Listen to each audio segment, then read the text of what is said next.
All right, we have a movie to watch. Am I the only one? I feel like these have been getting longer and longer and longer and longer. But we still haven't watched the 2016 Yu-Gi-Oh recap. We've watched every single one up until this point.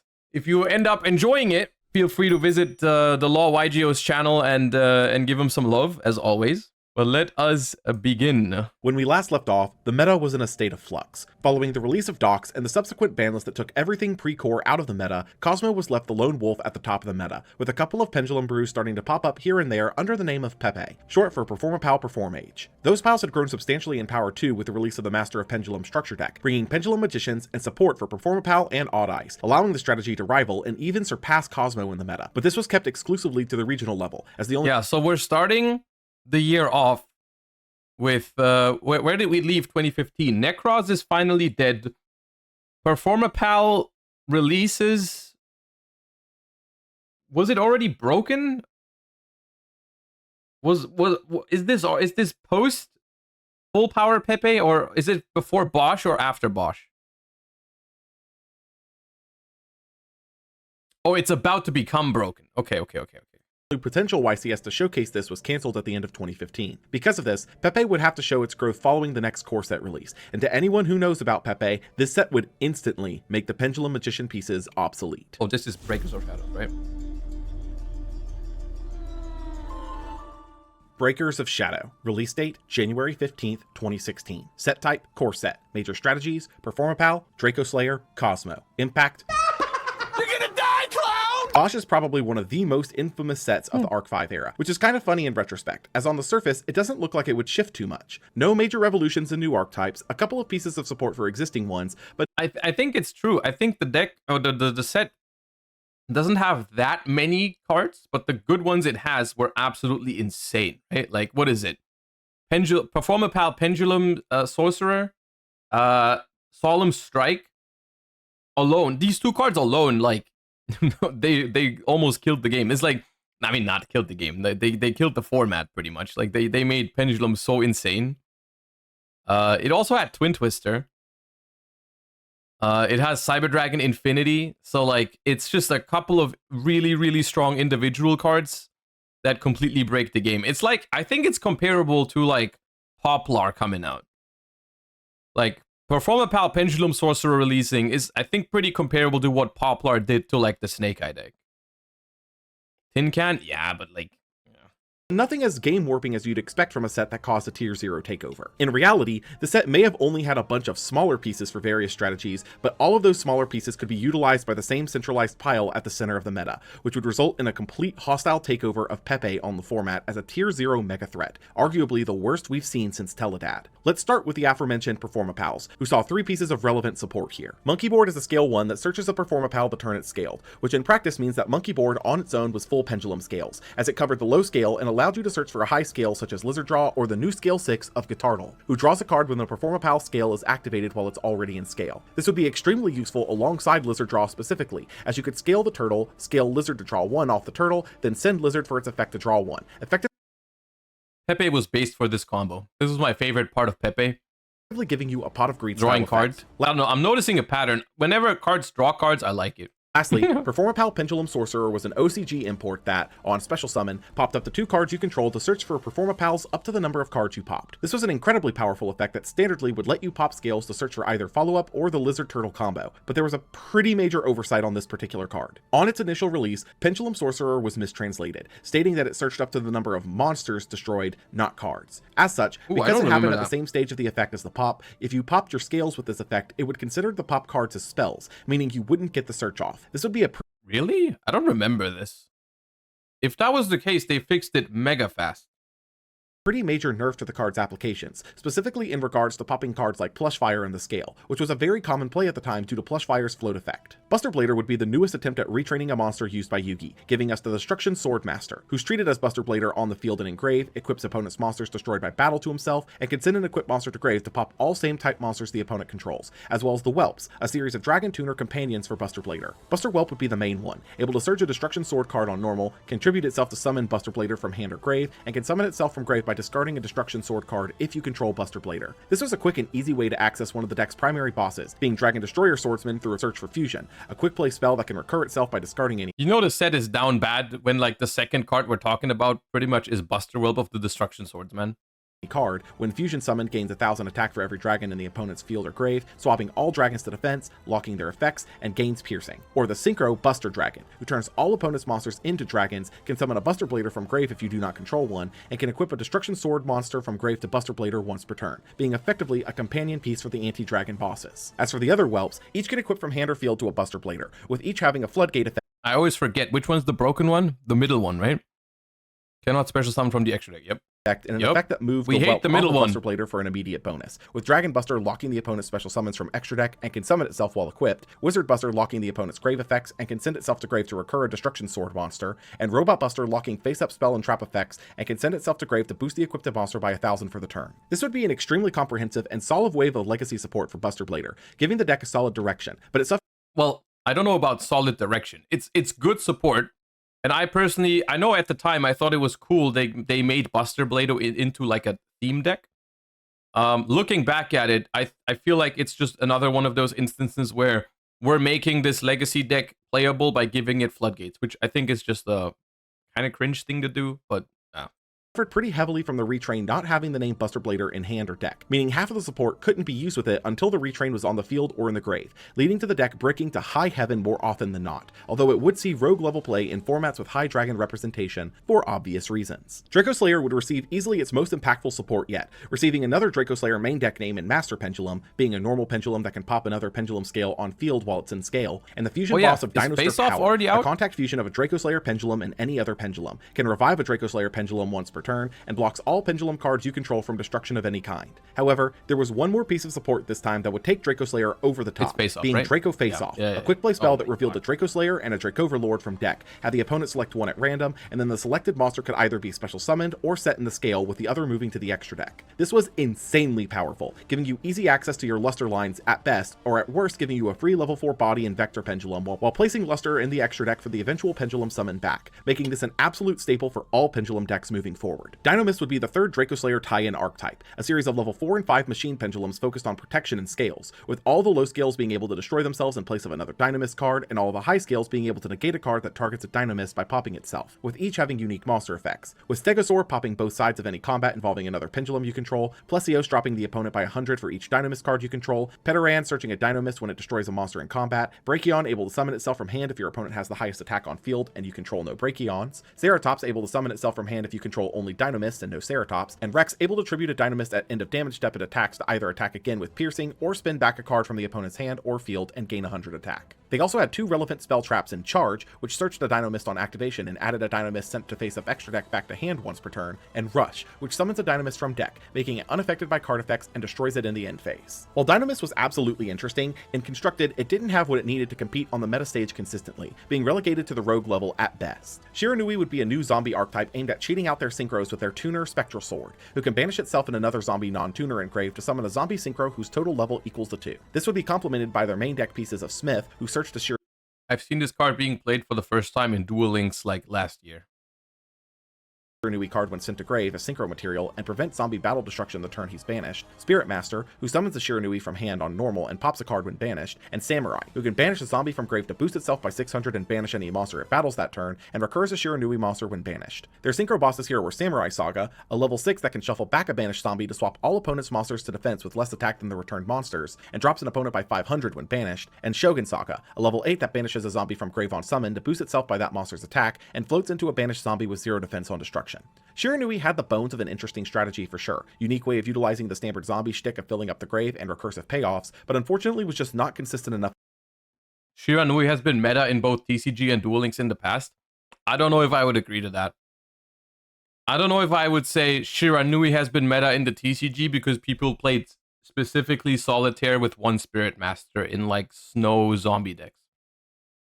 I don't know if that's a fair statement.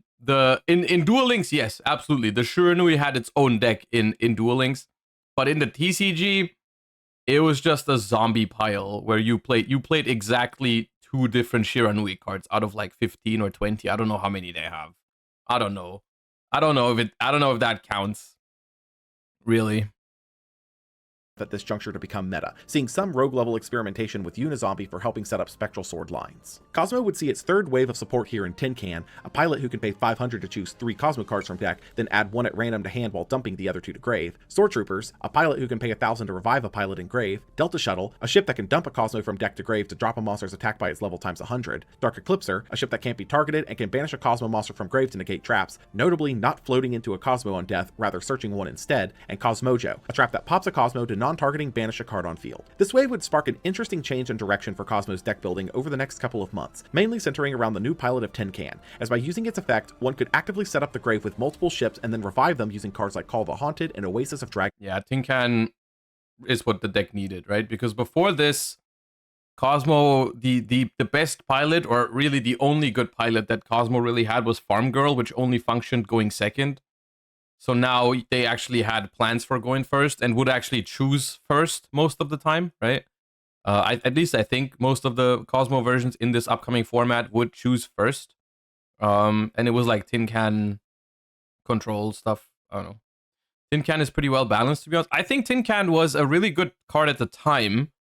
And it was frustrating if your opponent opened with Tin Can sometimes. But looking back, it was probably a well-designed card.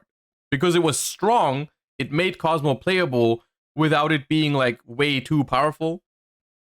So it feels like just right, looking back at it. Souls. This direction of the deck's building style would receive the colloquial name of Tin Can Turbo, and while it wouldn't be super popular for now, it would fundamentally shift Cosmo's place in the meta over the coming months with new releases and the strategy's last support wave. Kaiju would receive their most interesting support wave yet, receiving Chizukiru, the now strongest Kaiju body at 3,300, but also a new reason to actually play it. Interrupted Kaiju Slumber was effectively Dark Hole that summoned 2 Kaiju from deck, 1 to each side of the field, and could be banished from grave on the following turn to search another Kaiju. This would spark a movement of using the Kaijus as an engine that was effectively Dark Hole but better, wiping the board and giving you an immediate 1100 damage to push to the opponent by attacking over the Gamma Seal with I don't know why, but I don't remember people playing these in 2016 much. I remember people starting to really play these during Zodiac format in 2017. That's the first time I really remember Slumber being like a super popular card.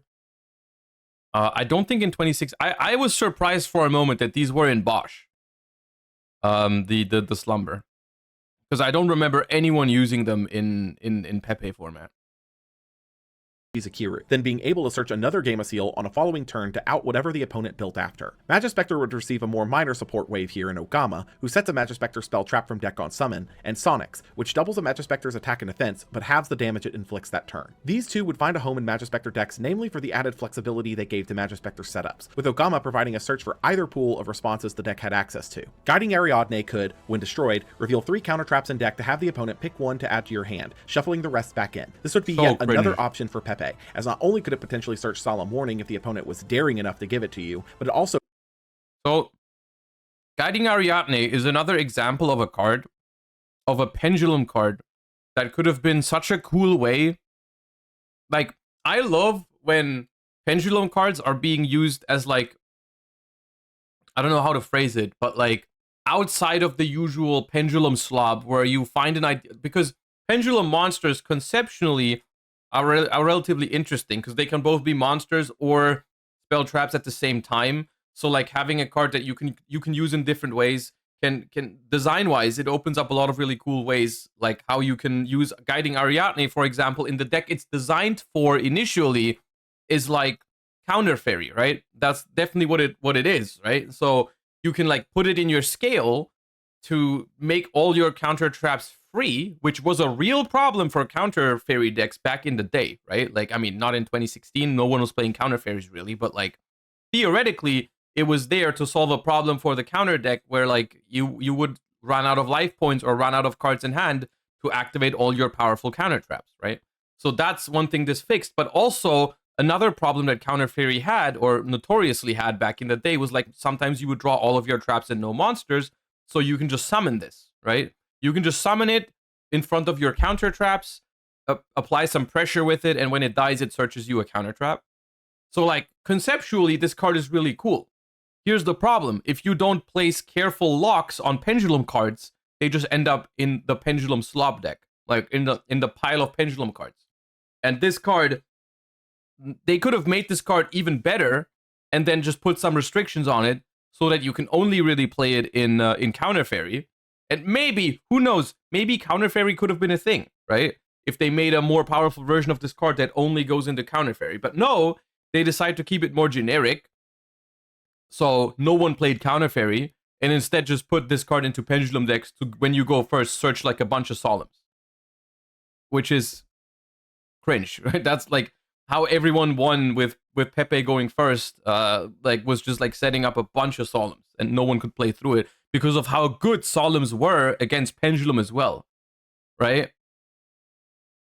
As someone who never liked Counter Fairy, I have no problem with this. I mean, you don't have to root for Counter Fairy to be good to see the problem that I'm describing, because that applies to more cards throughout the history of Yu-Gi-Oh, right? Where instead of helping the deck they are designed to help, you just keep them too generic, so instead they just help like other decks more. But yeah, I don't know. I just wanted to say Ariadne conceptually was a really cool card, but the way it was played was just not great, right? Because no one used it for its intended purpose. The new counter trap of Solemn Strike, which can negate and destroy either a monster effect or inherent special summon for the cost of 1500 life points, being a massive staple in the meta almost immediately thanks to it being a way to block pendulum summon pushes. Another option was the more budget-friendly Ultimate Providence, which was an Omni-Negate at the cost of discarding the corresponding card super type from hand, which would see some experimentation. Twin Twisters was yet another variant of MST, taking a discard to use but popping up the 2 spell traps instead. This would be an instant staple, especially in a metagame centered around pendulums, as the versatility of being able to snipe both scales or remove multiple back row threats while also potentially setting up the grave was too good of a deal to pass up for most players, seeing mass play almost immediately. Quaking Mirror Force was the third of the elemental variants of the classic Mirror Force, flipping any affected monster face down permanently instead of destroying them. Seeing my favorite Mirror Force. What's your favorite Mirror Force, chat? Mine is Quaking.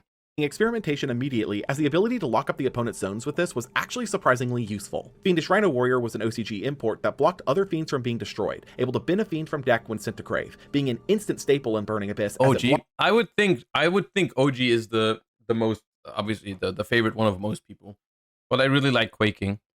I think Drowning is like if Drowning is your favorite, you're probably a gambling addict, because Drowning is either completely dead or completely insane.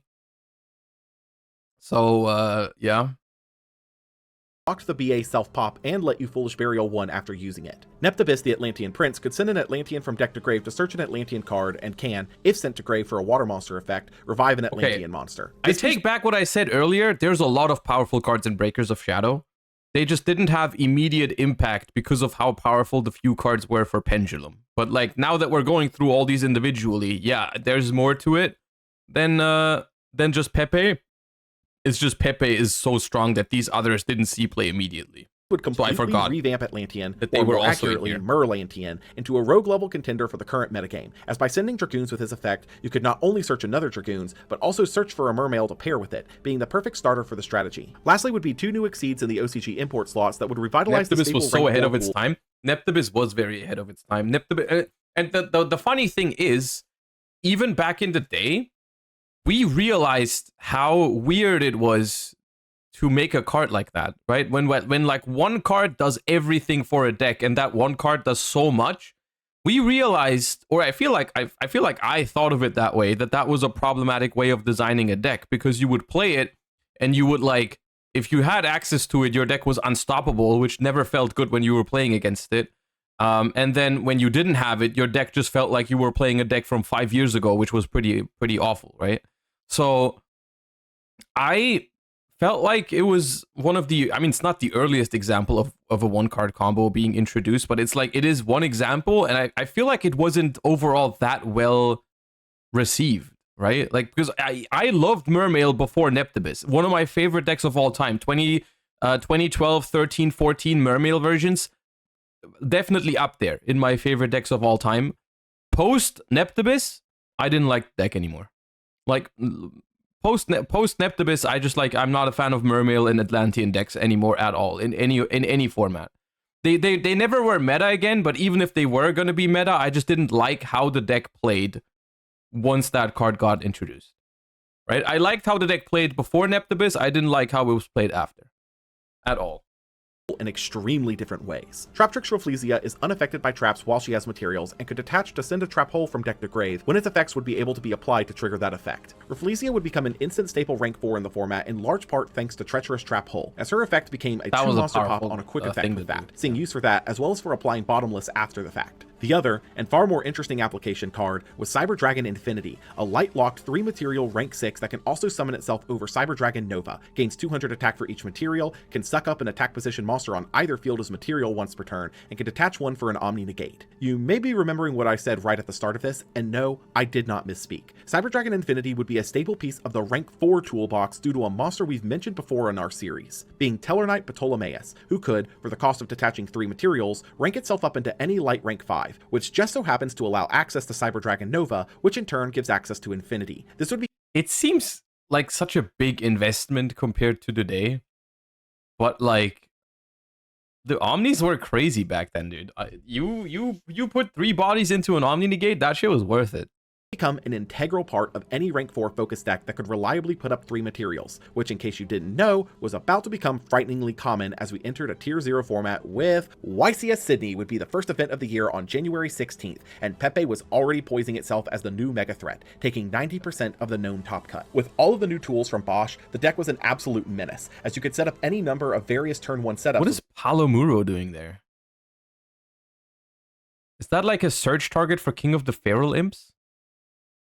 The deck ranging from Rafflesia to Infinity to Dweller to even Nightmare, not to mention the follow-up you had with options like Castel, Ignister Prominence, or Trapeze Magician. At this stage, there were so many different options for the strategy that practically every list would be running something different. Some would run Rescue Rabbit as a way to access Master and Vector for Exceed plays and Dinosaur Power lines. Some would run Odd One of Tex and the Reptile lines for searching with King of the Feral Imps, such as Palomuro for access to Naturia Beast with Hat Trigger, or Mask Chameleon to access Ignister Prominence with a Graved Master or Vector, and I'm sure many others that were sadly not known due to the loss in most of this event's coverage, but we'll talk more about these soon. Yahweh Zhang would take the event on Pepe, using a fairly standard list with no particular standouts in deck composition. It's interesting that in these first couple of lists, people didn't play the Solemn cards. Because the way I remember it, I'm sure we're going to talk about the event, because YCS Prague 2016, I remember everyone playing Solemns in Pepe. Like, it was just a you go first, you search Solemns, you win the game kind of format. At least in my head, it's like that. I guess we're going to check out some lists in a moment and see if it actually was in all of those lists, but I remember it being that way. Or interesting techs, just utilizing the insanely consistent menace. An extremely interesting part of the Pepe mirror match that should be discussed here is the interactions of Wavering Eyes, as timing your usage of the spell was critical for winning the mirror. Interesting is one way to say it. On whether or not to use it on turn 1 for your own scales to get the benefits before your opponent can, or to save it for the full 4 scales, or save it to chain. Was YCS Prague 2016 the controversial one? It's the one with 2 normal summons in the final in 1 turn, if you mean that. I don't know if that's super controversial or anything. I think it was that one, yeah. To your opponent's copy to ensure yours landed first. This was also complicated even further by the inclusion of Performage Damage Juggler, which could actually be discarded to completely negate Wavering Eyes due to the 1-pop effect being a burn effect, which only added to the mind game complexity of the mirror. The only non-Pepe deck that was known that topped here in the Tier 0C was Cosmo Artifact, being one of the first major appearances of no extra, no side, as a way to block the massive Pendulum Flood back swing, able to be summoned the old-fashioned way with Sanctum or with Slip Rider popping it off of a pilot tag out. This event would set the stage for the absolute dominance of Pepe on the format, but it seemed something else was just on the horizon, with the structure deck releasing 2 weeks later bringing forward a revolutionary idea for structure decks that would change their design forever.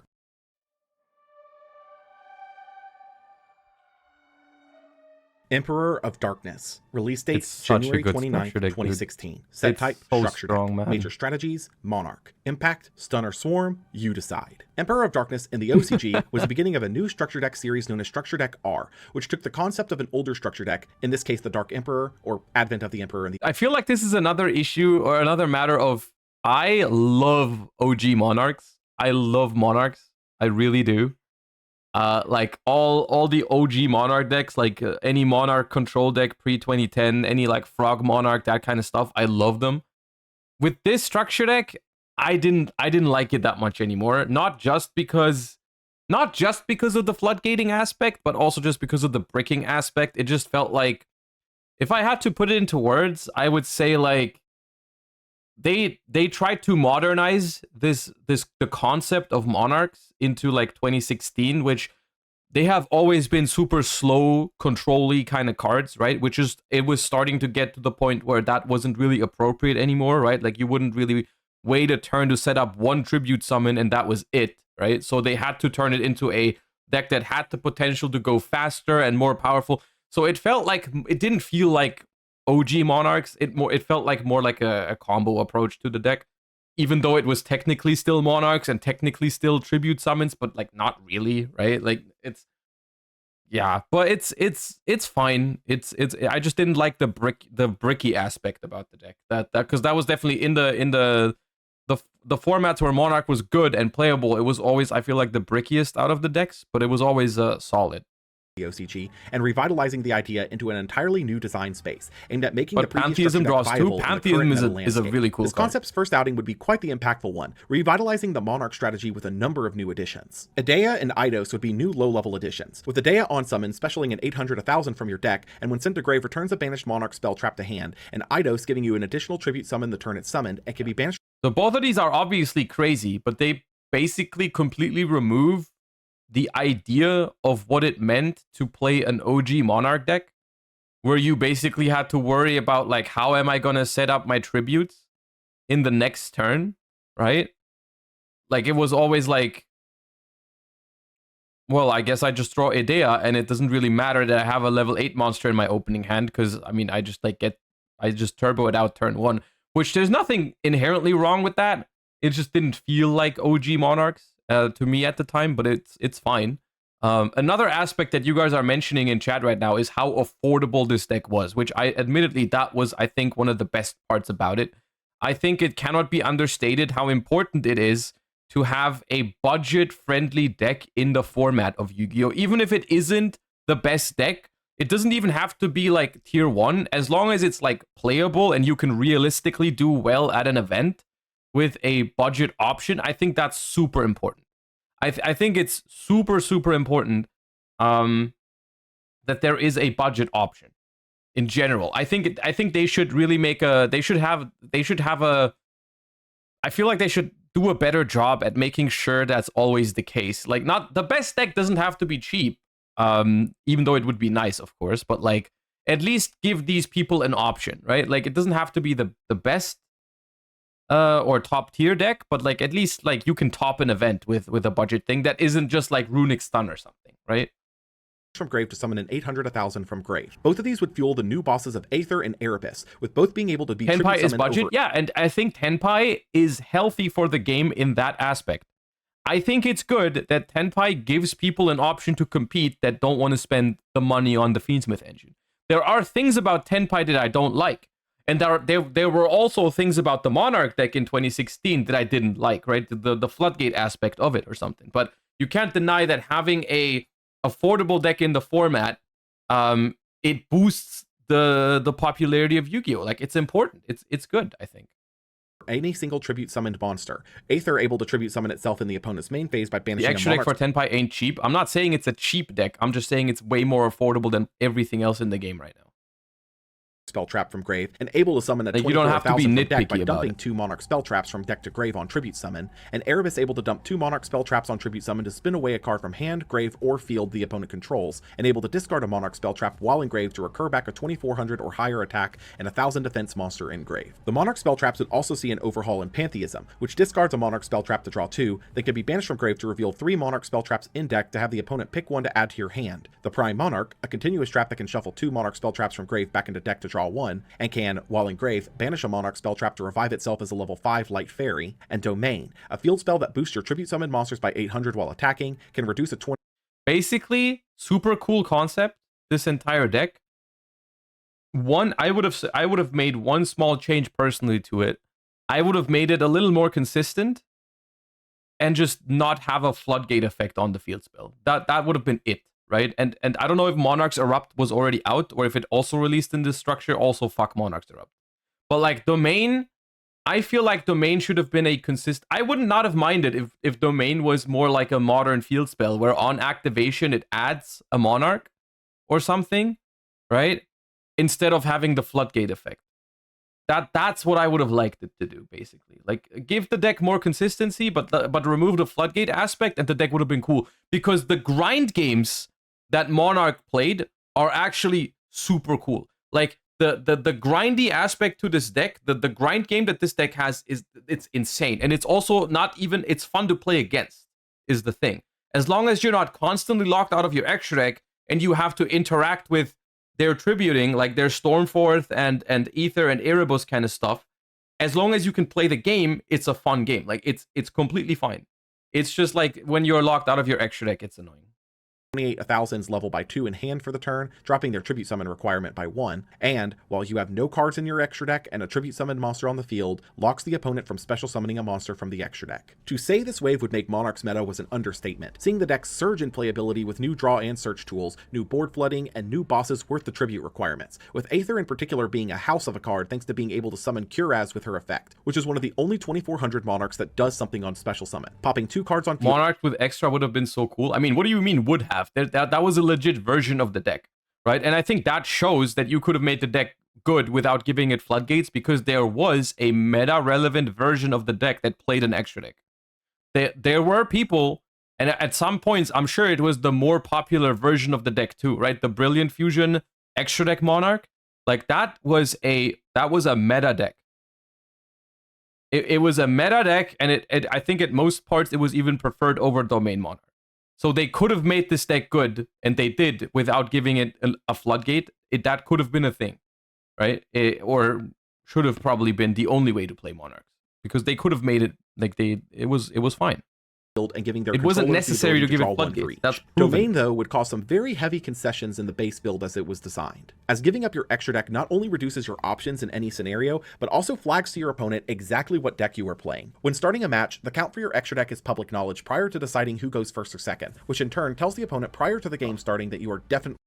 Dude, who remembers the cringe debates about whether it's legal or not to just have like a stack of tokens next to your thingy without telling your opponent, and they just assume it's your extra deck, but it's not. And it's like, dude, it's so weird. Like, the amount of stories that I heard, it didn't happen to me personally, but the amount of times someone told me like, oh, mid-game, my opponent activates Domain. I'm like, but I thought you have an extra deck. They're like, no, that's just 15 tokens. I also think no one got through with it. I don't think it worked. I think people just got game losses for that shit, like, constantly, if you were doing that. I don't remember exactly because it never happened to me, but I think it just wasn't allowed. And, cringe. On a Domain deck. On top of that, Domain Monarch was a bit of a brick fest, as unless you saw Pantheism early or a way to quickly tribute summon one of the new bosses, the deck's options were heavily limited, and with no extra deck to back it up, that could leave one dead in the water. That isn't to say the deck wasn't powerful, as it was, being one of the only strategies that could actually compete with Pepe in its hostile takeover, just not on a consistent basis. But there was another version of Monarch waiting below the surface that would arise within a few months that would be a far more powerful threat than Domain builds, in almost every aspect. YCS Atlanta would be held a week later on February 6th, and 29. That's right, Pepe had hit the most representation in a top 32 cut a deck had ever had at this point in history, and it was clear to see why. Pendulum as a strategy in general was rampaging as the tipping point had clearly been hit, seeing so many viable options that the strategy had already displayed in Sydney a couple weeks ago, alongside some new ones. Guiding Ariadne would be a tech that saw success thanks to searching for Solemn Strike or Warning when popped by Luster Pendulum or Wavering Eyes, giving another layer to the end board of the rank 4 toolbox. Dark Pepe would also be a variant that rose here thanks to Armageddon Knight and Zephyros the Elite, as you could bounce your Luster Pendulum back with Zephyros to not only enable rank 4s, but also to get additional Luster pops with cards like Plushfire, pushing the swarming even further. Jose Lagunas would take the event on Pepe, notably opting to not load up on any fancy techs, but rather hand traps like Valor and Maxi to give himself a fighting chance going second. I mean, we're still playing the Solemns, they're just in the side deck. I guess you guys can't see them right now, but like that was basically the debate, at least the way I remember it. The debate was, do you main deck the Solemns and Ariadne, or do you just side deck them? I guess there's no Ariadne to search them, but you still play them. Monarch would manage to take 2 top spots here, but falling completely out by top 16, with Majesty's Fiend being the big counterpick for the various Pendulum swarming effects while Domain blocked the spam outs. Cosmo would also squeak in a single top spot here, notably playing Anti-Spell in the main to potentially block out the Pendulum Anti-Spell. Dude, the moment people realized Anti-Spell was just the best floodgate possible against Pendulums, everyone who played at that time went through the motion of, wait, can you set pendulum scales? And then they would find out the answer and be like, no, you just can't. You just literally can't play under anti-spell. And everyone's like, wait, what? How is that fine? Why is that a thing? Why is that a thing?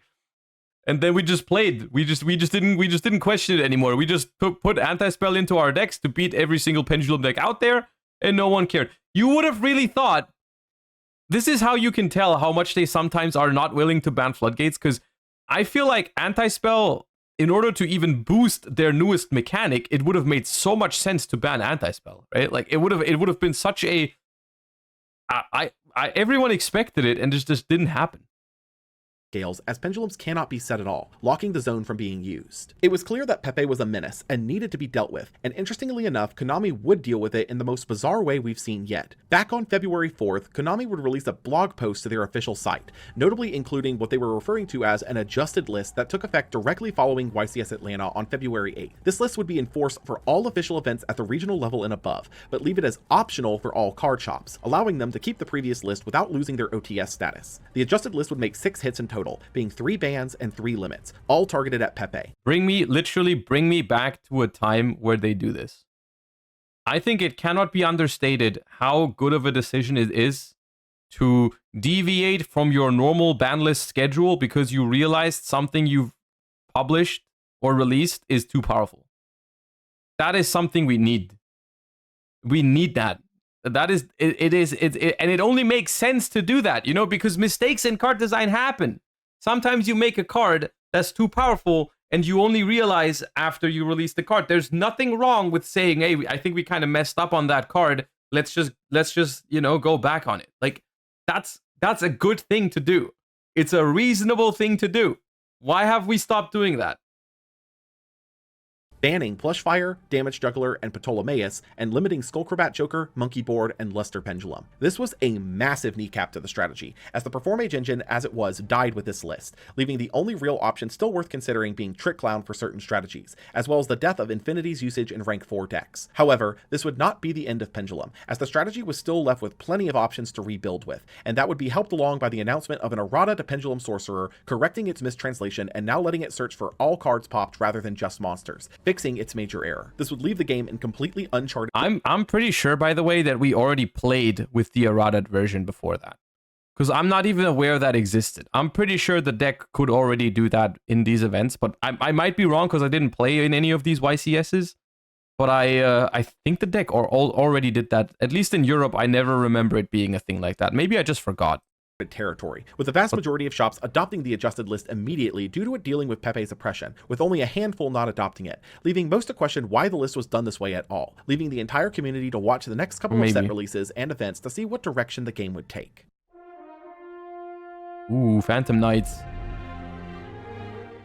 Wing Raiders. Release date, February 12th, 2016. Set type, deck building set. Major strategies, Phantom Knight, Raid Raptor, Super Quant. Impact, a new hybrid threat will rise. Wing Raiders would be the third attempt at bringing the deck building set concept to the masses, and it would not disappoint, bringing 2 new archetypes and the main block of support needed for an existing one. Raid Raptor was the existing archetype, debuting back in Secrets of Eternity, consisting of a series of level 4 wing beasts aimed at exceed summoning, we then hate the repeatedly birds, ranking chat. up into their more impressive bosses with rank up magic spells. Tribute Lanius can dump a Raid Raptor card from deck to turn it summon, and search as a rank up magic in main phase 2 if it destroyed something in battle that turn. Lastrix can summon itself when a Raid Raptor battles and you have a spell or trap on field or in grave, and contribute itself to summon a Raid Raptor Exceed from extra deck with its effects negated, returning it in the end phase. No, we hate these rank birds 4 too. that can detach to search a level 4 Darkwing Beast. Satellite Cannon Falcon is a rank 6 that can Feather Duster the opponent if summoned with a Raid Raptor monster, blocks responding to that effect, and can detach to drop an opponent by 800 attack for every Raid Raptor in grave. Call can summon a Raid Raptor with the Raid same name Raptor as is cool.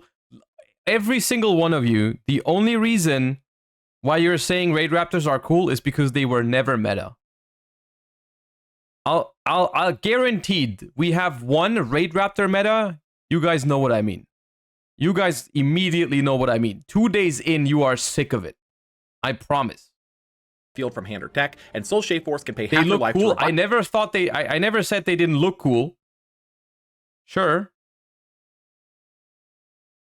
a Raid Raptor Exceed, then rank it up into a Raid That's Raptor not what it's 2 about. ranks higher. While absolutely interesting support, easily the most eye-catching of this support for general use was Force Strix, as its search was fairly generic in the current meta being able to search Zephyros, but in Archetype the talking point was absolutely Soul Shave Force, being the best rank up magic the Archetype had seen thus far, with Satellite Falcon now being a desired target to summon with it for back row nukes, but overall would There's only two options, guys. Someone at Konami either really loves birds, and that's why they put the most powerful cringe effects on it, or they really hate birds, that's why they put cringe effects on them.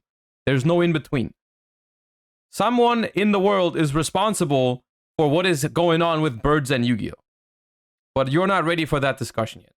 still leave Raid Raptor on the fringes of rogue play, barely scratching the surface. Phantom Knight was a series of haunted articles of clothing, with each having an effect that banished themselves from grave for some form of access to the deck. Ancient Cloak on field can boost a dark by 800 by swapping itself to defense, and can banish itself from grave to search the Phantom Knight's card, which is effectively the monster line. Silent Boots can special summon itself from hand if you control a Phantom Knight, and can banish itself from grave to search a Phantom Knight spell trap, and Ragged Gloves gives a Dark Exceed made with it 1000 attack, and can banish itself from grave to dump a Phantom Knight's card from deck to grave. The payoff for these is Break Sword, a rank 3 that can detach one to pop a card on each field, and if destroyed can revive 2 Phantom Knights of the same level, boosting their levels by 1 each, meant to tie in their anime users' boss monster of Dark Rebellion Exceeds Dragon from new challengers. Their traps fall into 2 categories, those that summon themselves as monsters, and those that can be banished from grave to revive a Phantom Knight's monster, with Fogblade able to negate a monster's effect on field and blocking it from attacking or being attacked, Sword boosting a monster by 800 and destroying itself to protect its monster, and Wings boosting a monster by 500 and giving a one-time destruction prevention that turn. With this support, Phantom Knights would immediately see experimentation as a rank 3 strategy, with the main line giving access to rank 3s and Fogblade, being effectively a searchable Fiendish Chain, though its true home in the meta would be discovered shortly after.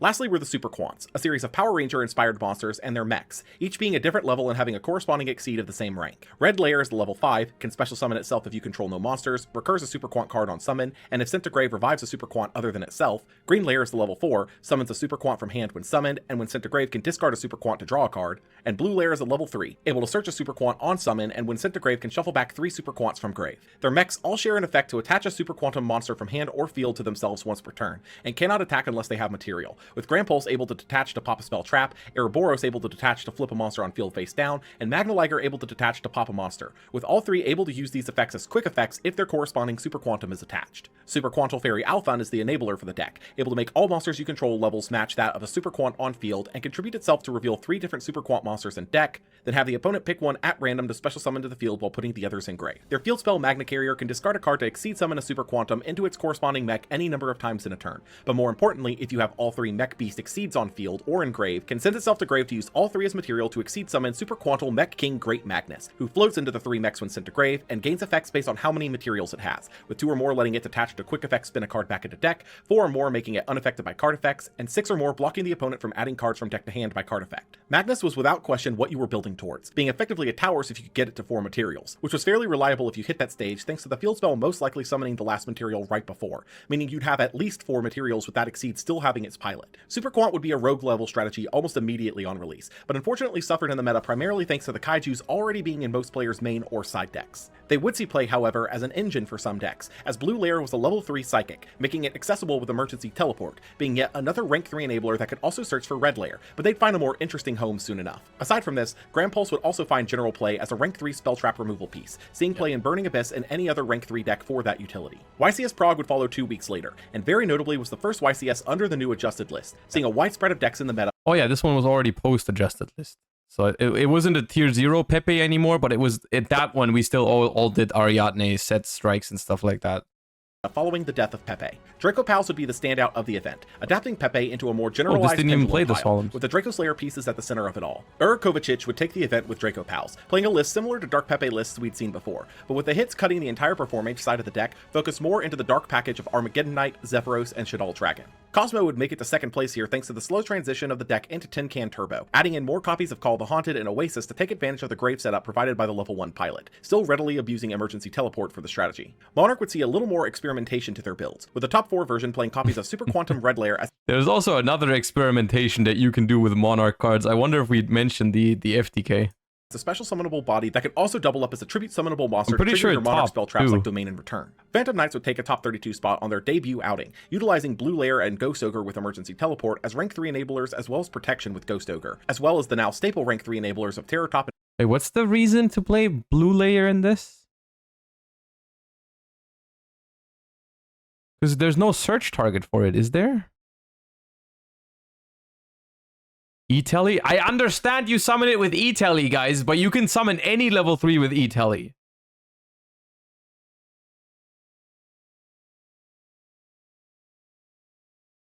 It revives itself? What do you have to do to Super Quantal Blue Layer?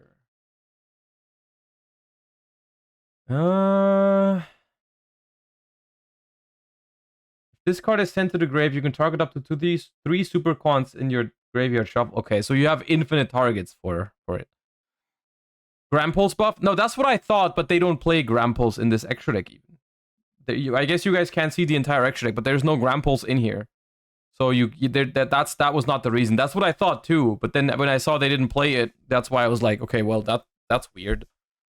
Because why not just play like multiple copies of Ghost Ogre then or something, right? Like only because it recycles itself? I don't know. But okay. Tom Borg. Merlantian would take a top spot here, marking its comeback into the meta, with Neptibus making the strategy viable to play once again following the culling of the tier 0 mega threat that was keeping them out, marking itself as a viable rogue option in the newly forming metagame. Lastly, and probably most doom and gloom on the format, Chicken Game FTK cracked into the top 16, utilizing various amounts of draw spells ranging from the Chicken Game line to Monarchs utilizing Aether and Erebus to fuel draw spells like Cards from the Sky and Trade-In, to Toon Table of Contents thinning the deck with blue No extra deck, 3 structure decks, Live Equalizer, Magical Explosion, FTK, dude. It's not right.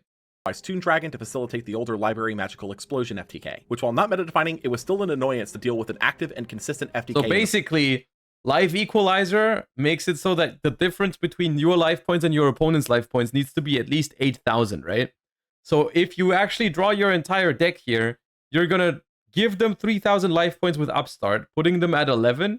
You can pay 3,000 for Chicken Games and 3,000 for Pseudospaces copying Chicken Games, putting yourself down to 2,000, which means the difference is 9,000 if you draw all of them.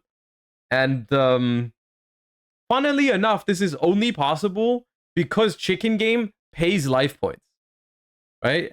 Only because Chicken Game pays life points. If it didn't pay any life points, this FTK wouldn't work. So what is supposed to be like a cost on Chicken Game makes this possible.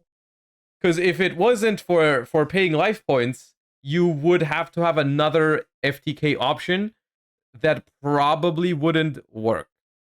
Before Chicken Game, they ran Toon World, but that wouldn't work either. The difference needs to be 8,000. You would need way more than a Toon World. Format fringes. Following 4 days after Prague, the Zexal manga Volume 8 would release, bringing an extremely powerful new promo to the fold. Number S39 Utopia the Lightning is a light-locked 3-material rank 5 that can also be overlaid onto any rank 4 Utopia monster. Stuns responses from the opponent while attacking, and can detach 2 materials while it has Utopia underneath to boost itself to 5,000 for that battle, being an out to almost every single monster in the format that can be destroyed in battle, becoming almost instantly a staple of the rank 4 boss pool. YCS Vegas would be 2 weeks later, and while the spread would mostly hold true to the result of Prague previously, a couple of new variants to popular decks would appear here for the first time that would completely reshape the meta over the coming months. The first would be a variant of Monarchs ending in top 32 that, notably, was not playing Domain. Because of this, and the only card in the strategy requiring an empty extra deck being Domain, the extra deck in turn was filled to the brim with options for the strategy to play around with, most notably in rank 5 lines. The Prime Monarch— What did Escalation do again? Escalation let you tribute summon on your opponent's turn, right? I think Escalation gave you another tribute summon, I think. Monarch, when revived from the grave, is treated as a level 5 normal light fairy, which in turn means that with 2, you can access one of the most desired rank 5s in the pool, Pleiades, in addition to other various threats, which also repopularized the super quants as engine pieces for Monarchs, with Blue Layer and E-Telly providing searches for Red Layer and providing tribute fodder, while Red Layer now pulls double duty from its previous role as well as rank 5 access with Prime Monarch. This variant, known as Extra Deck Monarch, would evolve multiple times. Pay attention to the Droll plus Durandal combo as well. Over the coming months, and would cement itself as a cornerstone strategy throughout the remainder of the year through various tool additions. The other innovation would be in the topping Burning Abyss deck, as not only were they using the full suite of BA monsters like usual, in addition to the— This is where I wish they included names of the people that topped with these decks, because I would really be interested to hear who was the first person to top with Burning Abyss Phantom Knight, like PK Fire. Because I don't know who was like the first person to Innovate that. New Fiendish Rhino Warrior from Bosch, but they were also using a small package of Phantom Knights from Wing Raiders. As it turns out, Phantom Knight meshed incredibly well with the Burning Abyss monsters, as they provided rank 3 access to Dante as well as utility from the grave to access tools like Fogblade, which were insanely good for Burning Abyss. This variant, known as Phantom Knight Burning Abyss, or as it would be colloquially referred to as, would rise substantially in popularity following this performance and would only grow more powerful with a certain import in the next set release. Adam Belaradsky would take the event on Draco Pals, utilizing Guiding Ariadne with Solemn Scolding added to the countertrap line, alongside Archfiend pulling double duty as both removal for the opponent's pieces, as well as a way to trigger Ariadne. I love this would lead Archfiend to the year's Gold Series a week later, and this was geared up to be one of the biggest Gold Series releases in years, thanks to a major set of reprints, as well as a certain import that would change the meta forever.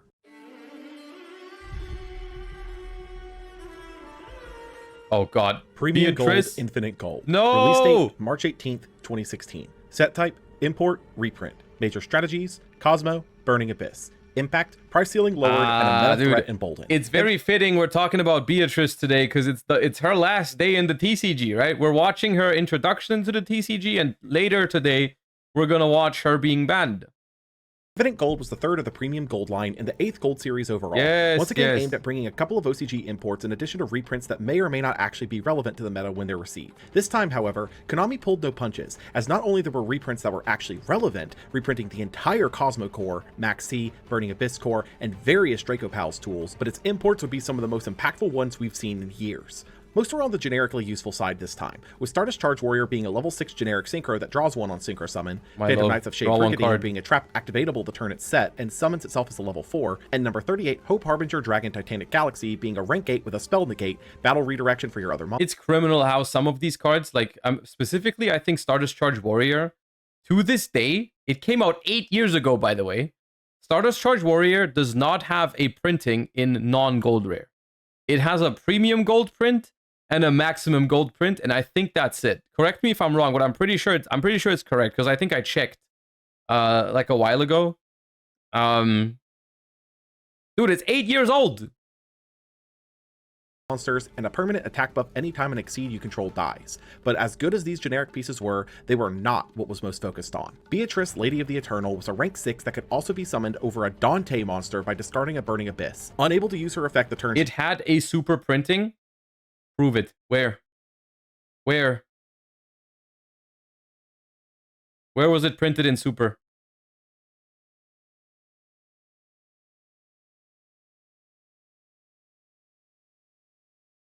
In the OCG? Shut up. Summoned this way, able to detach one to quick effect send any card from deck to grave. Burning Abyss would be the first time a TCG exclusive archetype was actually good, and because of that, when the OCG imported it to the game in mid to late 2015, in order to ensure the archetype wasn't outpaced by other archetypes already in the game, they would receive a single new piece of support, being Beatrice. This would start a trend in the OCG of getting 1 to 2 new cards for previously TCG exclusive archetypes to help boost their playability on occasion when importing, which ended up making Burning Abyss a tier 1 threat in the OCG almost immediately on release. As for the TCG, Burning Abyss had never really left the meta since its inception, and with the recent results at Vegas had actually undergone a resurgence in PK Fire, so Beatrice was undoubtedly poised to make an impact, giving this. Why does it not just say 2 level 6 Burning Abyss monsters? The entire universe changes if that's the case, dude. The entire... I'm pretty sure we have no problems if that's just on there. And you can't convince me otherwise. Because there are none. No, there are! That's the reason why she's the rank 6. It's because Burning Abyss is either level 3 monsters, rank 3 monsters, or level 6 synchro / rituals. That's why she's a rank 6. Because you can summon her by overlaying Virgil and Malakoda, guys. Strategy effectively a Lavalval chain, but better. YCS San Jose would be the same weekend, and though it appeared not much had changed here, a couple of small impacts from Infinite Gold would be felt, such as the rise in popularity of Cosmo as a more budget-friendly option with the full reprinting of the archetype. Playing Cosmo. You idiots! Playing Cosmo. And the inclusion of Hope Harbinger into Draco Pals thanks to their easy access to level 8s into Draco Slayer bosses, which would be seen in first place Alejandro Garcia's Draco Pal list. YCS Houston would be 3 weeks later, and this particular YCS would be a tipping point of sorts for the TCG at this point. By now, all of you should be aware of the Hand Trap Max C, released back in... Oh, what does that card do? Quick effect, you can send this card from your hand to the graveyard. This turn, each time your opponent special summons a monster, immediately draw a card. You can only use this effect of Max C once per turn. Okay. in 2011, and how it's consistently seen side deck play in any format with a deck that special summoned heavily for its main game plan, but also had many formats at this point where it wasn't the greatest option due to decks being popular in the format that would get you maybe 1 or 2 draws tops. This particular event would mark the beginnings of what would be Max C's reign over the TCG, as this format was filled to the brim with decks that all loved to special summon multiple times a turn to build their end boards, which would become the norm for the game as a whole moving into later 2016 and especially into 2017, which in turn caused Max C to move from its home in the sideboard into the main deck at 3 copies in almost every single top 32 list here, which would stay for the remainder of its time. Took 5 years to become good, by the way. Okay, that's just yapping. This card was already good in multiple formats prior to this. Everyone knew Maxi was a good card when it came out. It just had ons and offs because some formats were more explosive, some formats were less explosive. The point is, now is when every deck is becoming explosive, slowly but surely, right? So like this is where it actually becomes a problem, because prior to 2016, there's a lot of formats where Maxi was like playable into some decks and not great into others, and that's why it was sometimes main, sometimes sided, sometimes not played at all, because it wasn't always great. But now is when like Maxi is good against everything in the TCG. As for the meta itself, while decently diverse in its spread, there were easily 4 candidates for top deck of the format, being that of Draco Pals, PK Fire, Cosmo, and Monarch. Oh my god, dude. It's crazy that we're talking about Maxi on the day it gets unbanned. You want to see the world burn, dude. With Holy each shit. having multiple viable variants to play. PK Fire was without question the talk of the event, peaking at top 4 here. With the addition of Beatrice to the deck, the goal was now unquestionably to reach her as fast as possible, which in turn meant that additional rank 3 engines were added to the deck in order to reach Dante reliably to access Beatrice, specifically in that of Speedroid, Terratop, and Takam Tomborg, who not only accessed Dante for Beatrice, but also didn't take the normal summon, allowing for the summon. Dude, the reason why I never played BAPK may just be the fact that it had to play stupid Teketomborg, dude. I hate that card so much. Of a tool like Tour Guide or the Phantom Knights after. There would also be an odd variant to see top 32 here of BA, known as Norlaris BA, which aimed at supplying Skyscourge Norlaris with Beatrice as the fairy required, allowing BA to access a board and hand nuke without much in terms of deck concessions. Infernoid would once again see top 32, still using Deviati as the end boss, notably able to play through the popular Solemn Strike effectively as its summon effect can still be used from the grave. Merlantian would see another top 32, now also utilizing the Kaijus more effectively with the Interrupted Kaiju Slumber package. Andre Torres would take the event on Draco Pals, utilizing both the Ariadne package as well as the new inclusion of number 38 to the extra deck lineup, able to match up well into the mirror with those options. With that, a new ban list would take effect on April 11th, 2 days after Houston, and with it we'd see the finalization of the previous adjusted list changes in addition to a number of new hits. Newly banned were Chicken Game, putting an end to the popular FTK deck, and Wavering Eyes, as the spell was not countering pendulums as was hoped, but rather was just making them stronger while also being a silver bullet in the mirror match. Newly limited were Ignister Prominence, Wisdom Eye, and Draco Faceoff, all as hits to Draco Pals, Reasoning as a hit to Cosmo and Infernoid, Norden and Upstart as hits to the popular staples, and Thousand Eyes Restrict returning from the banned section. Newly semi-limited were Emergency Teleport as a hit to Cosmo and the Super Quant engine for Monarch, and Debris and Allure returning from 1. Lastly, unlimited were Demok with an Errata, Tragodia, Advanced Ritual Art, and Crush Card Virus, all being seen as acceptable in the current environment. This list took aim at the continued success of Draco Pals far more than any other strategy in the meta, and for good reason. While the meta had diversified... Yeah, surely one Norden is fine. Surely one Norden is fine. The second Norden is what really gets you, right guys? The first one's okay. Substantially, Draco Pals was still the top deck, taking just over 40% of tops since the adjusted list, so while a hit was necessary, it may have been too much considering the meta adjustments that were still being felt from the release of Beatrice. And if one card could change a deck's meta viability once, it was sure to be able to do it a second time, as the next side set released the same week was bound to shift something in the meta, though not in a way most players would appreciate.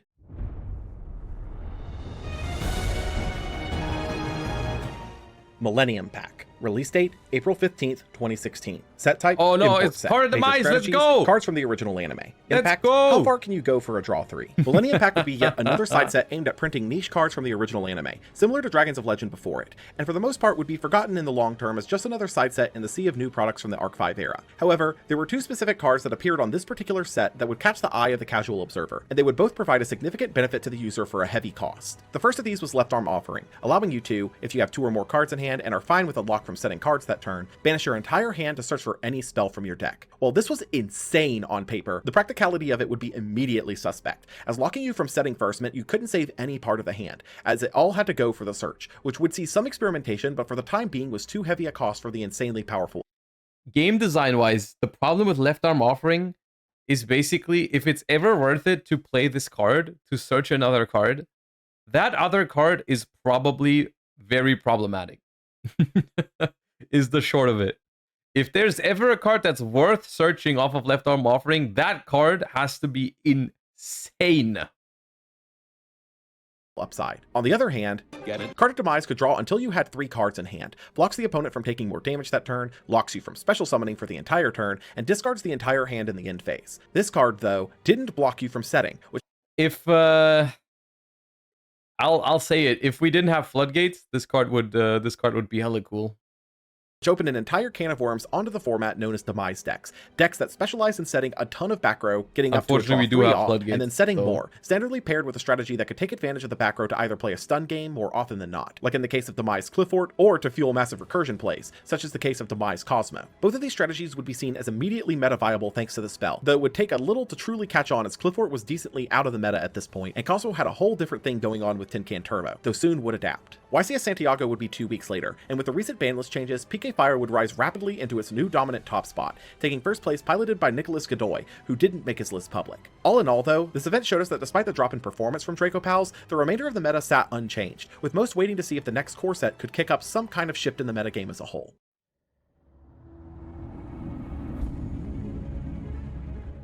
Shining Victories. Release date, May 6th, 2016. Set type, core set. Major strategies, Blue Eyes, Amorphage, Lunalight. Impact, a custom-built meta breaker. Shining Victories would be the second core set of the year, one's so and it was funny. pretty much billed This as a one's Blue Eyes very set. funny. So let's just dive into them. Blue Eyes would see a massive overhaul to its support, seeing an entire archetype of sorts spawn around its previous pieces from the old Saga of Blue Eyes structure deck back in the 5Ds era. Dragon Spirit of White was always considered a Blue Eyes card, is treated as a normal monster in hand and grave, banishes a spell trap when summoned, and contribute itself on quick effect to summon the OG Blue Eyes from hand. Sage with Eyes of Blue searches a level 1 light tuner on normal, yes that does include Valor, and can be discarded to turn an effect monster you control into a Blue Eyes monster from your deck, which conveniently triggers Maiden's Summon effect too since it targets an effect monster. The Whitestone of Ancients, the turn it's sent to grave, summons a Blue Eyes from deck if it's still in grave at the end of the turn, and can banish itself from grave to recur a Blue Eyes monster. Blue Eyes Twin Burst Dragon must be fused with 2 original Blue Eyes or by sending 2 to grave from field, can't be destroyed by battle, can attack twice on monsters, and banishes anything it attacks but doesn't destroy. Blue Eyes Spirit Dragon is a level 9 sync. This card is ridiculous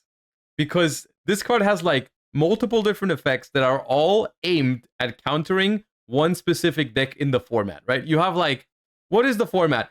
Pendulum, neither player can special summon 2 or more monsters at the same time. Pendulum countered. When an effect or of a card in the graveyard is activated, you can negate the activation. Really good against BA. During either player's turn, you contribute the synchro summoned card special, a light dragon type synchro monster from your extra deck in defense position. You have a bunch of different targets that would be good in other matchups. Like the graveyard effect is also really good against BA and what's it called? And Monarchs. And it's also good against Cosmo, yeah. And then Azure Eyes is like unoutable by some decks. That takes a tuner and a Blue Eyes, blocks both players from summoning multiple monsters at the same time, can negate a grave effect once per turn, and contribute itself on quick effect to summon a light dragon synchro from extra deck except itself, destroying it in the end phase. This support was honestly really solid. Sage had insane versatility in that it could search for a stone or Valor depending on the open, or could be discarded to convert a monster into Dragon Spirit from deck, which in turn let you answer back row in a safer manner since Spirit could just tag out. Stone also meshed well with the previous Stone of Legends as an insanely valuable. Is this the year Blue Eyes won the World Championship? It is that year, yes. Blue Eyes is going to win the World Championship in 2016. But I guess we'll get to that, and we'll talk about the reasons why it did that when we are there in the video.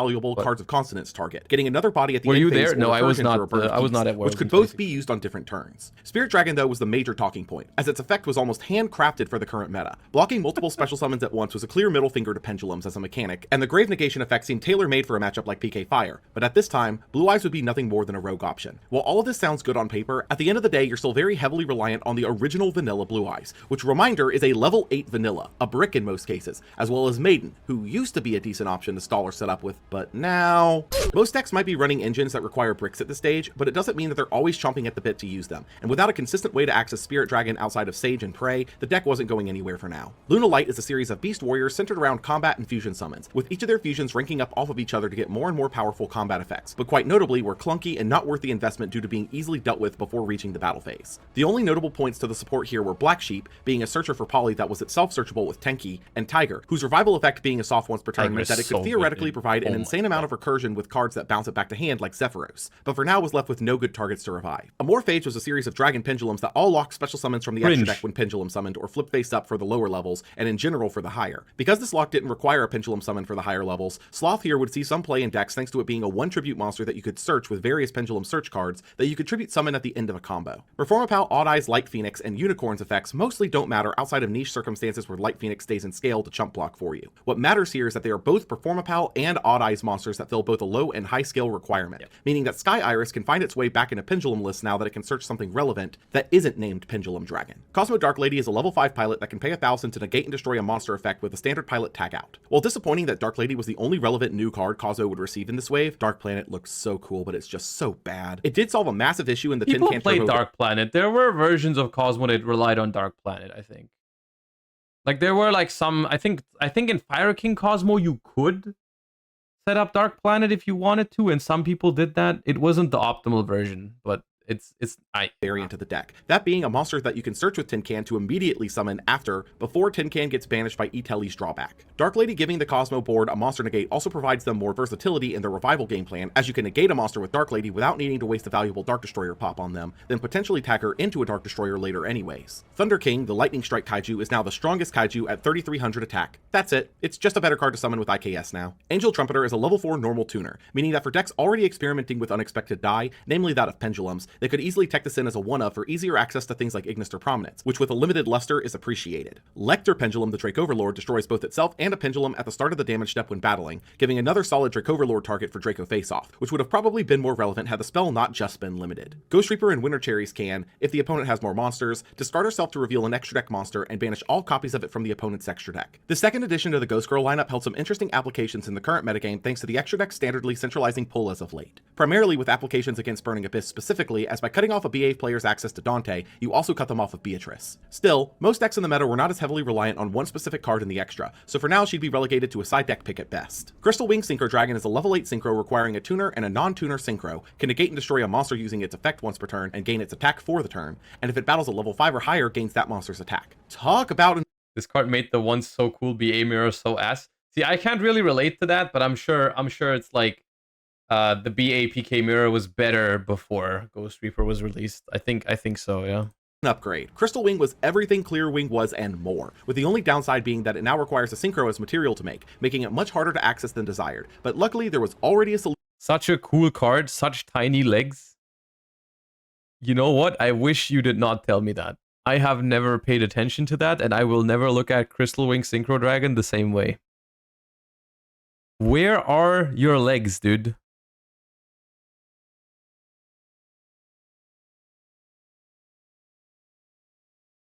I've never noticed that. Shit. He has wings, not legs. You can only have one? Bro, have you seen a dragon before? He doesn't need legs, he can fly.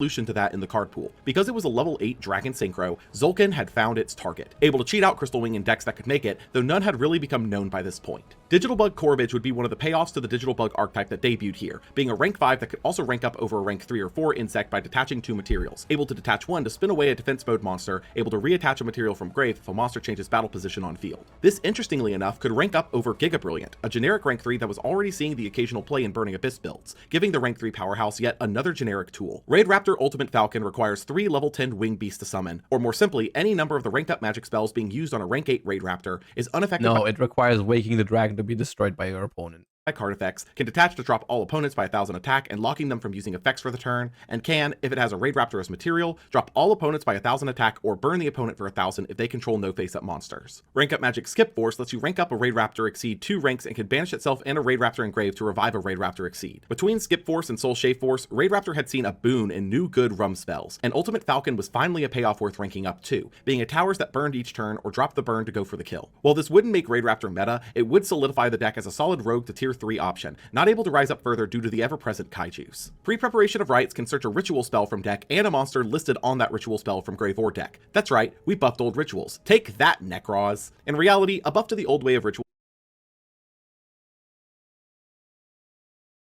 Dude, the pre-preparation of rites is that they're feeding the bird to then sacrifice him?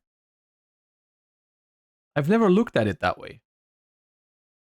Bro, I should just not look at some of these card artworks up close.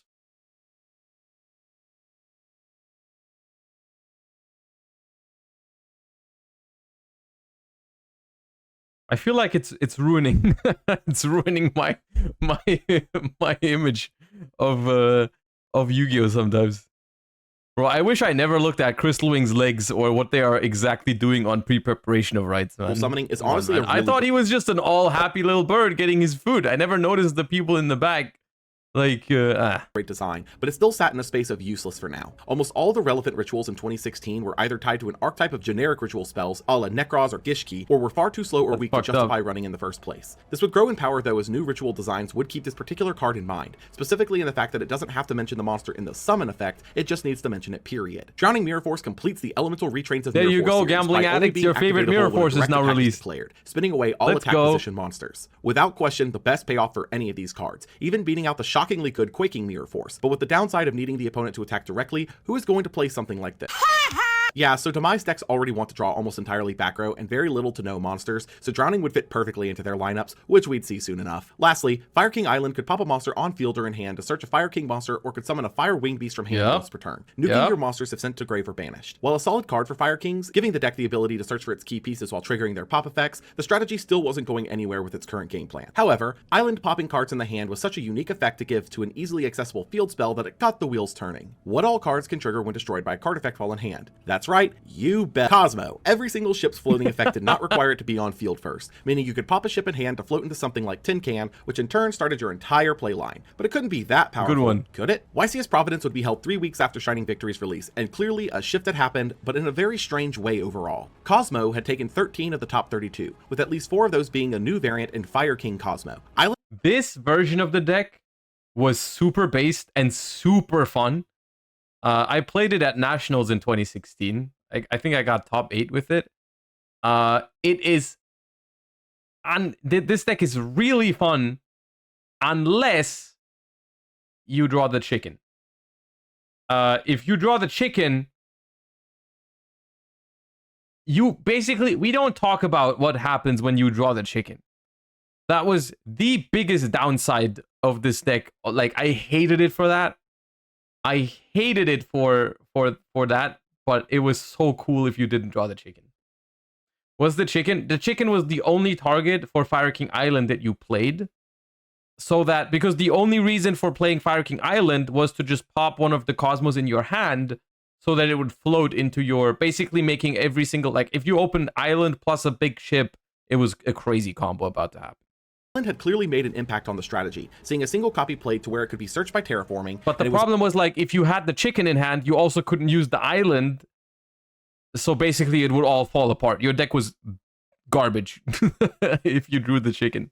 The full access to your Cosmo engine without the need to commit your normal summon or play E-Telly. In addition, it was fairly simple to get the island off the board so it wouldn't be a detriment later, as by popping a ship with it to float into Slip Rider, you could pop the island with it, which in turn would pop the slip to then... You would do like, you would do like lines where you like float into Slip Rider pops Island blows up your Slip Rider brings out Straw Man brings up something from Band, yada yada. It's really cool. Float into a pilot to start your lines without the island potentially nuking the board later. Demise Cosmo would also see its first real success here, playing a slimmed down pilot and ship spread to make room for more revival traps, floodgates, responses.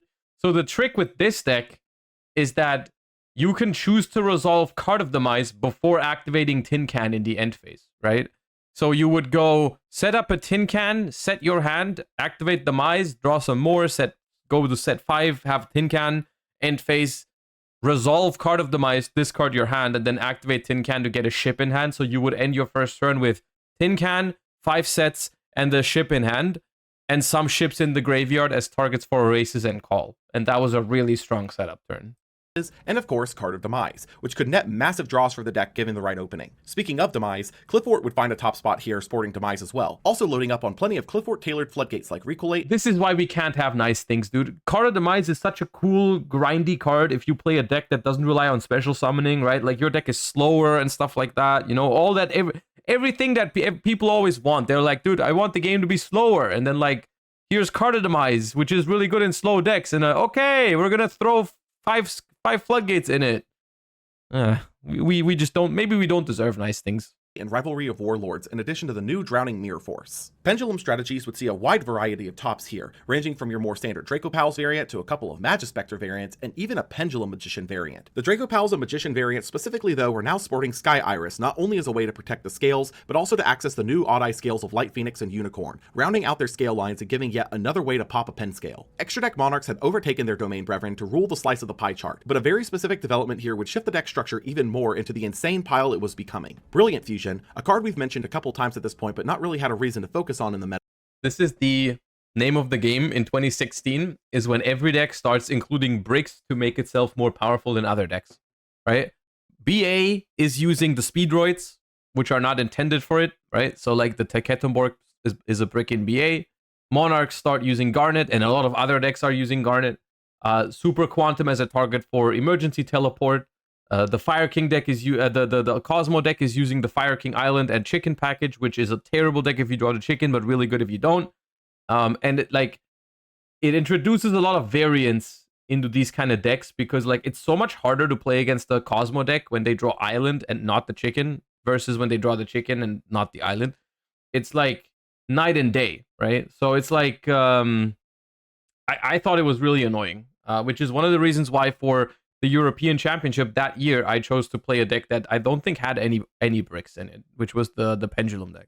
A game now had a true home and purpose. Because the engine sent a light for part of Seraphonite's requirement, you could send a Dea for the summon, which in turn would cycle back a Monarch spell trap that's banished, but that's easily the more minor of the three benefits. Seraphonite providing an extra normal summon was also insanely powerful for the strategy, giving access to multiple Monarch I don't know why I thought Seraphonite was a light. Please disregard using it for Pleiades. Oh yeah, it's Earth. Bodies on the first turn, which also meant that Erebus could now reliably hand rip twice on the first turn, which was also a great benefit. The arguably strongest part though was one that was pretty basic but effective. Seraphonite is a level 5. Because of this and Prime Monarch already abusing the rank 5 pool, Seraphonite could easily be turned into half of Pleiades once the extra normal was used. Okay, and as such, it's just not Pleiades, but you can still make Volcasaurus with it, or Shark Fortress, or Zenmayo, Adrius, the other ones, right? The engine would become far more popular for Monarchs as the WCQ season spun up. Tamid Zaman would take the event on PK Fire, playing a mostly standard build to what we've come to expect from the strategy, notably trimming the Ragged Gloves count down to 1. This is what was standardized as PK Fire for probably the rest of the format. I think this list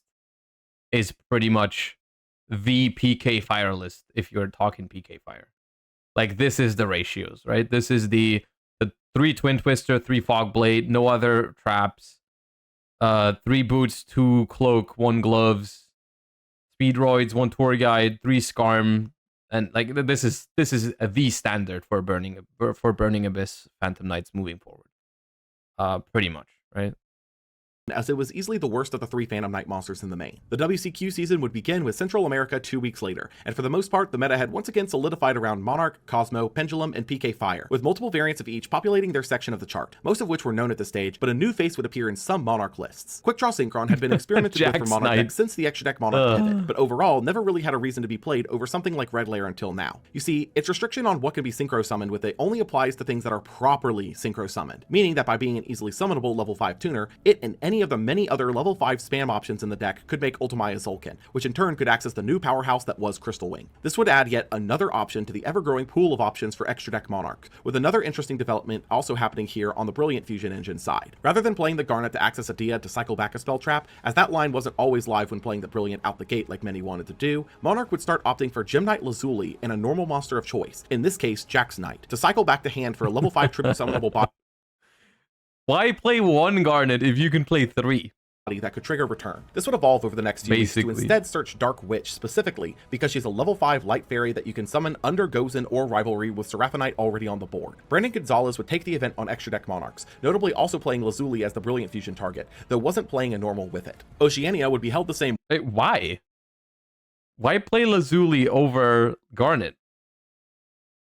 Notably also playing Lazuli as the Brilliant Fusion target, though wasn't playing a normal with it. Oceania would be held the same weekend, and although we have a top 16 breakdown for this event, we don't have much else, as at this point in time, Oceania was consistently the one event that saw absolutely minimal coverage. Matthew Caserio would win the event with Extra Deck Monarch, though we do not have a list for this. Interestingly enough, though it was normally frowned upon to hold Was that Bowden? event With with Extra Deck Necros? Monarch, though we do not have a list for this. Interestingly enough, though it was normally frowned upon to hold a YCS during WCQ season, YCS Origins would be held just a week after Oceanics, and a couple of new additions to the variant piles would be seen here for the first time. Magispector would be the newest deck to hop on the demise What is this? I don't even know what this card is. What is this trap card? train, sacrificing its Pendulum Summon for the turn to draw more of the Magispector back row, which is actually decently potent thanks to Tempest and Tornado providing really solid interruption points, on top of being able to get Magispectors out of the hand for Demise by setting them as pen scales, similar to Demise Clifford. The other new variant was Burning Abyss Monarch, taking the Extra Deck Monarch game plan another step further by now running an entire Burning Abyss core within the Monarch lineup to provide both tribute fodder in addition to Beatrice access, which set up your Monarch spell traps quite effectively. Jacob Finney would take the event on PK Fire, being a fairly standard outing for the deck at this stage. The South American WCQ would be held the same weekend, and aside from a strong showing from PK Fire compared to its competition, nothing too special would be at this event. Joaquin Petroni would take the event on Magispector Draco Pals, which at this stage was becoming almost the default variant of Draco Pals thanks to its access to Kieran, which boosted the potency of their inboard significantly. Interestingly, there would be almost a 1 month gap between the remaining WCQs, in which time the newest Shonen Jump promo would be mailed out, being number S0 Utopic Zex. I do not understand who in their right mind designed number S0 Utopic Zexal. This is... I cannot fathom how you would... Ugh. Able to be overlaid onto a Utopia monster by discarding a rank up magic, can't have its summon negated, locks responding to its summon, gains 1000 attack and defense for each material, and can detach on the opponent's turn to lock them from activating cards or effects that turn. This card was a house. Being able to lock the opponent effectively out of their deck on their turn was an insanely powerful effect, but it suffered in its summon requirement. At this stage, there was no reliable way to search for rank up magics, meaning that the only deck that could reliably make it was one that was already playing rank ups in the first place. Raid Raptor would adopt this boss into their lineup quite easily thanks to already being chock full of level 4s to access Utopia with, though this wouldn't improve the deck's meta placement at all for now. While we do need to still talk about 2 more WCQs and a set release, I'm going to pause here to specifically talk about a historic moment in the Yu-Gi-Oh community's history here that needs to be at the very least mentioned. Many simulators for online play have risen and fallen in the history of the game, as they either get outpaced by advancing technology, the dev teams leave them to rot, or, in very rare circumstances, a company orders them to shut down. Dueling Network had been around since 2011, and up until this point in history had been the go-to platform for testing and deck theorizing, but had over the last year undergone some legal issues stemming around the usage of the official card art for the game from the company Nihon Ad Systems, or NAS for short, who was the production company in charge of the Yu-Gi-Oh animes. Though they had tried to comply by removing all art of the game from the site, a cease and desist motion was filed, and on July 6, 2016, Dueling Network as it was known was fully taken offline. This would send a shockwave through the community. Definitely never used some other simulators existed for testing, none were as widely used and accepted as Dueling Network. And while a successor would launch about 6 months later, being Dueling Book, which is still used to this day, it would still be a moment that hit almost everyone in the community. With all of that out of the way, there's also a set release just 2 days after the DN takedown, and this would be the one chance of shaking things up in the meta before the remaining 2 WCQs could take place. Rise of the True Dragons. Release date, July 8th, 2016. Set type, Structure Deck. Major strategies, Dragon. Impact, a single new spell for Blue Eyes. Rise of the True Dragons would be the second of the... Dude, it's so sad when your entire Structure Deck just boils down to, hey, there's one good card in this. That is one thing you gotta give it to them. Like, recent year Structure Decks felt a lot better than Structure Decks back in the day a lot of the times. Like, a lot of Structure Decks, sometimes we had good structures back in the day. It's not like all of them were bad, but the overall quality of a Structure Deck back in the day, I don't think it was very good for the most part. Like, last year, like, there's a lot of good Structure Decks, right? Like, and like some of them end up being tier 2, some of them end up being tier 3. Fire King, even like better than that because of its synergy with Snake Eyes, but like all of the, or almost all of the Structure Decks were like solid in their own right? And then back in the day, that was not a given. Back in the day, it was like all over the place. Sometimes the Structure Decks were really good, like the Monarch one, and then the next one is like this, right? Structure Deck R series in the OCG, modernizing the Felgrand structure, and man, did it fail hard. The main goal of the deck is to use their level 4 We had no structures for almost a year. Yeah, where are Structure Decks, dude? Bosses from deck to themselves, then tribute themselves off to revive them, as the target of their revival effect isn't chosen until it's such a weird decision too, because I feel like all the Structure Decks in the last year were super well received. Is that just me? I feel like all of the Structure Decks were huge successes. So why did they stop making them in 2024? This is done to facilitate Arcbrave Dragon, who banishes all of an opponent's back row on summon from grave and can revive a level 7 or 8 dragon the turn after it's put in grave, and Divine Dragon Lord Felgrand, who banishes a monster on summon from grave and revives a level 7 or 8 dragon on destroying something in battle. While interesting, the issue stood in that the warriors can't activate their effects until you have at least one dragon in grave, which the deck did nothing to really circumvent outside of reprinting Foolish Burial, which was limited. However, a new spell that would be interesting here was Return of the Dragon Lords, being a monster reborn for level 7 and 8 dragons and can be banished from grave to prevent a dragon's destruction. This would be recognized as a perfect addition to Blue Eyes specifically, as the revival conditions matched up perfectly with Blue Eyes main deck pieces and gave the dragons great protection to use after. You know what it is, guys? I just thought of the reason. It's because there are no quarter century secret rares in structure decks. And it is very important that you understand that we need as many quarter century secret rares as possible this year. Though Blue Eyes still wasn't meta viable with this. The NAWCQ would be the same weekend, and once again, the meta was fairly set in stone at this point, with the main four continuing to shift around their ratios, with PK Fire and Monarch both taking 21 of the top 64 each. Psyframe would squeak into top 64 just barely here thanks in large part to Drowning Mirror Force, as the deck already liked to pass on an empty monster row to keep their Psyframes live as much as possible. This deck is so having funny. a back row that heavily benefits from this was greatly appreciated. Eric Christensen would take the event on Domain Monarch, which came as a shock to most as the Domain variant was widely regarded as the weakest of the Monarch variants at this stage, seemingly pulling the dream run for the deck. The EU WCQ would be the next weekend, being the last of the WCQs for the year, and we'd see a new variant of Cosmo land in the top 64 here with Speedroid Cosmo, aiming at utilizing the Terratop engine to access various rank 3s either as extension in the case of Leviair, or to clear out threats prior to committing to the Cosmo line such as with Grand Pulse or Break Sword. Samir Bakar would take the event on Magispector Draco Pals. Dude, this guy cooked me in top 16. I got destroyed by Samir in 2016, man. I lost the dice roll, got Omega comboed in game 1, and then I bricked game 2. I was out of there in 8 minutes or something. Notably playing QB and a small Magispector trapline to add additional disruption to the deck's end board. This would mark the official end of the WCQ season, with Worlds just around the corner. However, with Worlds coming up, the qualifying players would be looking over the combined card pool and ban list to see what just might be the best option. But the best option might have been just a little further ahead, as it seems that Konami was rushing a certain product out way sooner than we in the TCG should have received it, to stack Worlds in the favor of one specific deck. Is this the same? I have to pause it. Dark Side of Dimensions. Okay. Is this the guy that won London in 2023? Yes, it is. Movie pack. Release date, July 22nd, 2016. Set type, import set. Major strategies, Blue Eyes, Gadget, Cubic. Impact, skewing the balance of worlds. The DSOD movie pack is interesting to talk about in retrospect because of the timing of it all. In the OCG, it was released alongside the movie of the same name, bringing the cards from the movie to the OCG on the same day as the movie's release. For other countries though, DSOD wasn't set to be released until 2017. So why debut the tie-in movie set so early in the TCG? Well, the prevailing theory is that Konami rushed this set out because of a certain set of support that would affect a deck's performance at Worlds. Blue Eyes would receive the other side of its new major support wave here just in time. Neo Ultimate is a retrain of the original Ultimate, taking the same materials, able to send a Blue Eyes that's a fusion crazy conspiracy theory, especially because if it's true, it worked.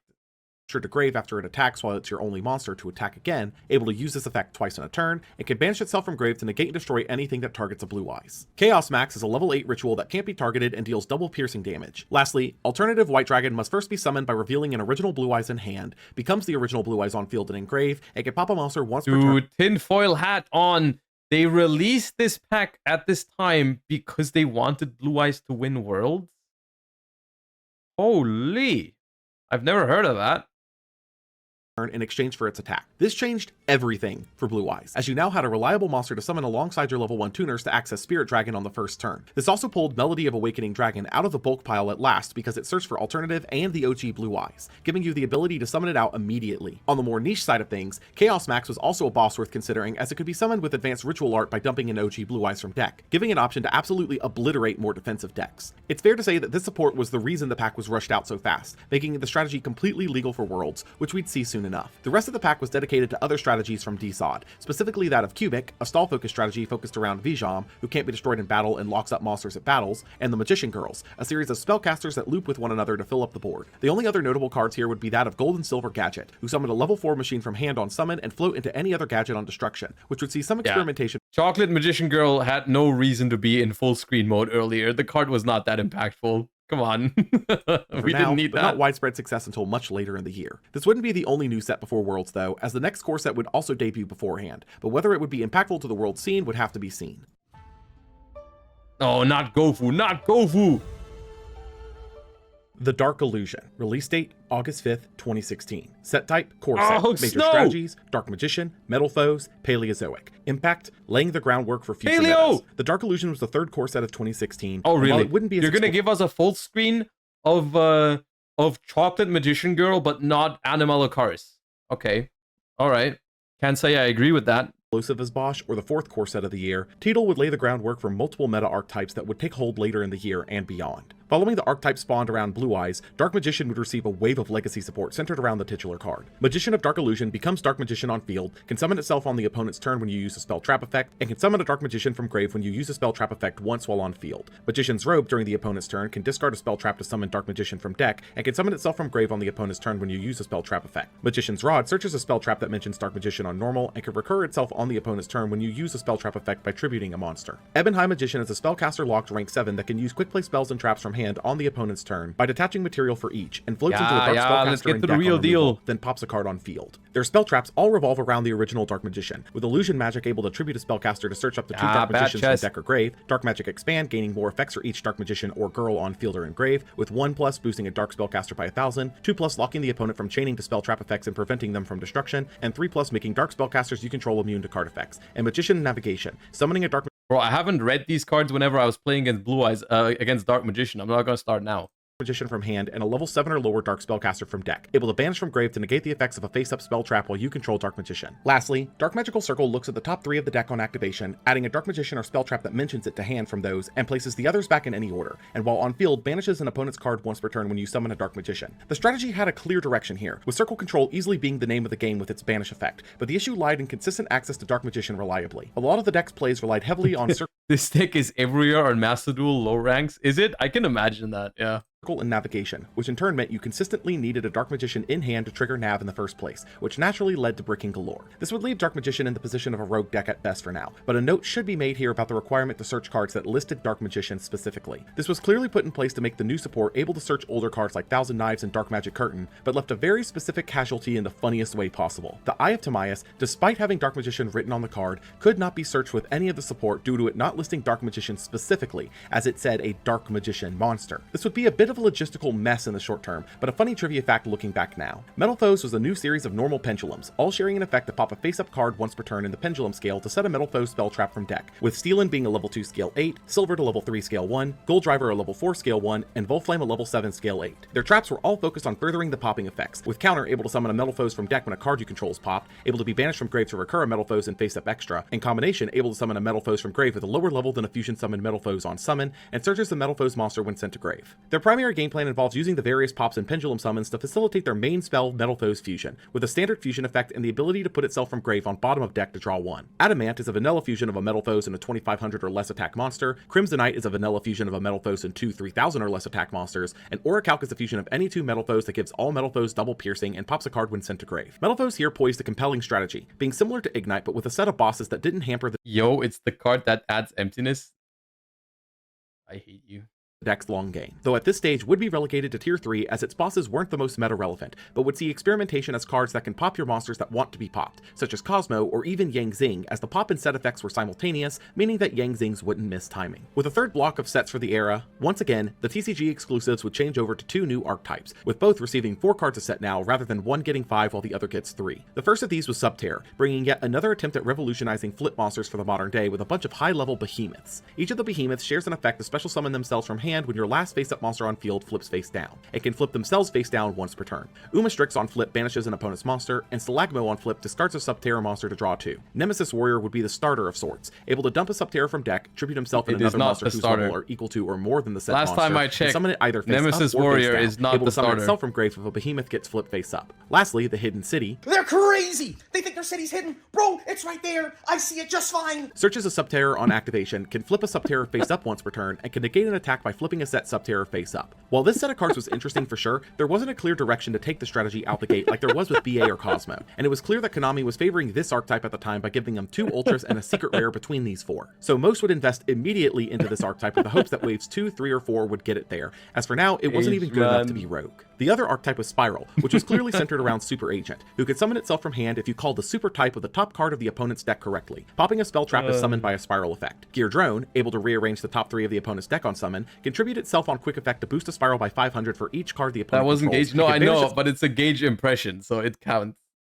And it's pretty accurate. Itself and a Spiral card engraved to recur a Super Agent. Quick Fix can search a Spiral Gear on summon and can summon itself from grave for a discard while you control Super Agent. And Gear Big Red can revive a Spiral and blocks it from being destroyed in battle. Spiral was underplayed in its hype on reveal compared to Sub-Terror, but on initial inspection looked to be the better of the 2 archetypes, being a far more generically usable engine of sorts, with Super Agent providing Board Swarm and Spell Trap removal, and Quick Fix for some reason being a machine type, meaning Most cringe cards of all time? I don't actually think so. I think Spiral was completely fine as a TCG exclusive archetype, except until they gave it double helix. Like, I think Spiral was completely reasonable and fine and not even good for the most part. And actually a pretty cool concept until the OCG just decided, like, yeah, let's give them the best Link monster imaginable. that it was abusable with machine duplication. While unassuming now, many would pick up a set of these on release thanks to the potential these initial cards held with just a little shaping. In the OCG import slots though, we'd also see 2 archetypes, one of which was a favorite of the community at this stage that we'd been expecting for far too long. Trains were a series of cards not really designated by an archetype, but rather a designation of being level 4 or 10 Earth machines. These had been introduced back in Zexal and popularized slightly by Gustav's Max Stint as a burn tool for FTK decks, but here they'd get the couple of pieces the strategy had been missing for a while now. Heavy Freight Train Derricrane can summon itself from hand if you summon an Earth machine and can pop a card when detached from an Exceed. Revolving Switch Art is a field spell that summons a level 4 Earth machine from deck when you summon a level 10, then boosts its level up to 10, and can discard a card to search a level 10 Earth machine. Number 81, Super Dreadnought, come on, show me Paleos is a Paleos. rank 10 that can detach on quick effect to make a monster unaffected by card effects that turn. I feel like we're leaving the best for last on purpose. While it seems odd that I'm focusing on these so much, the OCG got these cards back in Secrets of Eternity, and off of that, a deck known as Shadal Trains was heavily popularized and actually did quite well for the time thanks to Shekanaga, who itself is a level 10 Earth machine, and the deck had been popular for online simulators in the TCG as well for some time, but with the hits to Shadal already present and these coming to us too late, it was clear that Trains would be relegated to a rogue strategy at best. The other OCG import strategy, oddly enough being a Korean exclusive import, was Paleozoic, a series of traps that all shared the effect to summon themselves back as level 2 water aquas from the grave and chained to a trap, with all being unaffected by monster effects when you did. Oleanoids pops a spell trap, Hallucigenia halves a monster's attack and defense that turn, Canadia flips an opponent's monster to face down defense, Bakaya discards a Paleozoic to draw 2, and Anomalocaris is a 3 material rank 2 that's unaffected by monster There effects, he is! lets you excavate 1 and add to hand if it's a trap or sent to grave otherwise when the trap is sent to grave, and can attach to pop a card on quick effect if it has trap as material. While interesting for sure, Paleozoic didn't do enough on their own right now to be considered for the meta, though many would be keeping an eye on them for the future if the remainder of their support got imported. DD Savant Thomas in the scale can recur a face-up DD Pendulum from extra deck, and on field can pop a DD. You know, we formed a community whenever I call Anomalocaris daddy, there's more daddies than huz in chat. That was the goal all along. In scale to summon a level 8 DDD from deck, giving DDs an option to actually access Oblivion King Abyss Because when it happened the first time, it was only huz. Now it's more daddies than huz. Ragnarok semi-reliably, giving DD a slight boost into the meta. Blackwing Gofu the Vague Shadow can summon itself from hand while you control no monsters, optionally summoning 2 tokens when it did. It could banish itself in any number of non-tuners to revive a Blackwing Synchro of that level, making it a tuner. I don't believe anyone has ever used that last effect, as the first effect was actually surprisingly useful for various decks. The new Metal Foes clearly could use it with the tokens as fodder for their search pops, and a level 5 tuner could be used to access level 7 and 8 Synchros reliably. Monarch wanted it as a better level 5 tuner to play than Quick Draw, immediately being slotted into variants for Zulkin, and even those without it as a Cyber Dragon-like card, and a couple of other decks aimed at summoning multiple copies of Omega and Trishula to hand loop going first. And this will not be the last time we talk about this card, as while it was already solidly useful, within 1 year it would become one of the most ban-worthy cards the game had seen in a long time. But I'm getting ahead of myself. True King Agni Mazud, the Vanisher, would be the first of the new True King archetype, able to summon itself from hand by popping 2 monsters on field or in hand, including a fire, banished a monster when summoned this way, and recurred a non-fire worm if both pops were fire. Though interesting for sure, this card was a bit too early to the party to be useful yet, but let's put a pin in that and we'll circle back to it in 2017. Shiranui Solitaire contribute a zombie to summon a zombie tuner with 0 defense. This is the meta-relevant can summon a Shiranui banished card. Shiranui monster. This was the only card Shiranui needed to be relevant, and boy was it. By tributing itself, you could summon Unizombie from deck, who in turn turn put a Spectral Sword from deck into grave to make its level 4. No, From it there, didn't. Spectral Sword could banish No, itself it in didn't put solitaire to summon Spectral a level Sword 6 into the grave. synchro, Don't lie to namely me. Samurai Saga. Then use Solitaire's No. other effect to resummon the Spectral No. Sword to synchro into an 8 and set up the No. grave for a Shogun Saga the following turn. No. While this sounds like it's just a great day for zombie lovers all around, of course, there's some degeneracy attached to this. While one would assume they'd summon more in-archetype pieces this way, or maybe even a cool zombie or two, this combo was used to reliably access multiple copies of Omega and Trishula on turn 1 to hand rip the opponent. I mean, they really did make it easy, didn't they? One card access to a level 8 synchro and a level 4 or 5 tuner, what more could you ask for? This would, unfortunately, be a decently popular option in the upcoming metagame, and would be a deck that would have to be accounted for in multiple metagames moving forward. Speaking of, Block Dragon can be special summoned by banishing 3 Earths from hand or grave. I finally finished getting my Paleo deck together. It didn't help that I spent a bunch of time importing Euro versions of all the cards. Very fitting that you finished it today when 6th Sense is going to return to boost Paleo.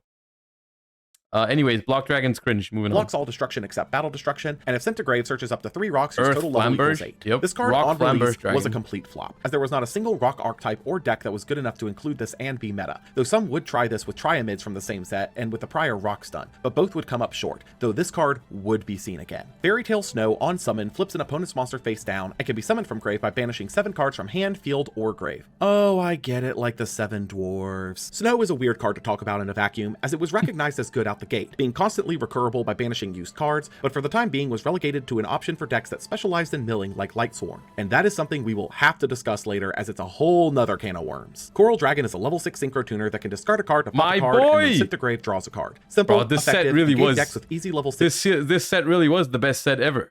synchro access to Zoltan. Coral Dragon yeah, as well. because of Stardust Charge Warrior, a common practice go. moving forward for decks that can make 2 level 6 synchros is to make these 2 to access Zulkin and Crystal Wing thanks to the draws they provide, which would prove to be quite useful over time. Cosmic Bro, Cyclone why are all the cool cards always water? Why is water the coolest attribute by far? Mermail, Atlantean, Paleos, Coral Dragon, frogs in general. Come on, man. Why is water the coolest attribute by so far? It's not even close. They're not even making it hard to decide what the coolest attribute is. It's water. of 1,000 life points can banish a spell trap, being clearly intended as yet another alternative to MST that handled more cases in a far stronger way, which would see serious play following release. Dogwood, Robina. Card of the Soul could search any monster whose total attack and defense equaled your current life points. While this card was incredibly niche, some experimentation would be seen with it for searching monsters with a total of 8,000 thanks to your starting life total being that much, primarily in use with Obelisk the Tormentor and Cosmo Dark Planet. Floodgate Trap Hole could flip any summoned monster face down permanently, which would see serious play as a way to mass lock a bunch of Pendulum summoned monsters all at once as a Rafflesia target. Lastly, and without question the most hotly debated card of the time, Pot of Desires could banish the top 10 cards of your deck face down to draw 2. This would be a card that caused massive divide in the player base immediately on whether or not it was worth playing, debating whether this was a +1 or a -9, and truthfully, this wouldn't have happened if the card wasn't a secret rare. The common consensus was that Desires in a deck that's almost exclusively built of 3-ofs with no critical garnets was without question an insanely great option, while decks that played a lot of 1-ofs or played heavier Chat, -9 or +1? -9 or +1?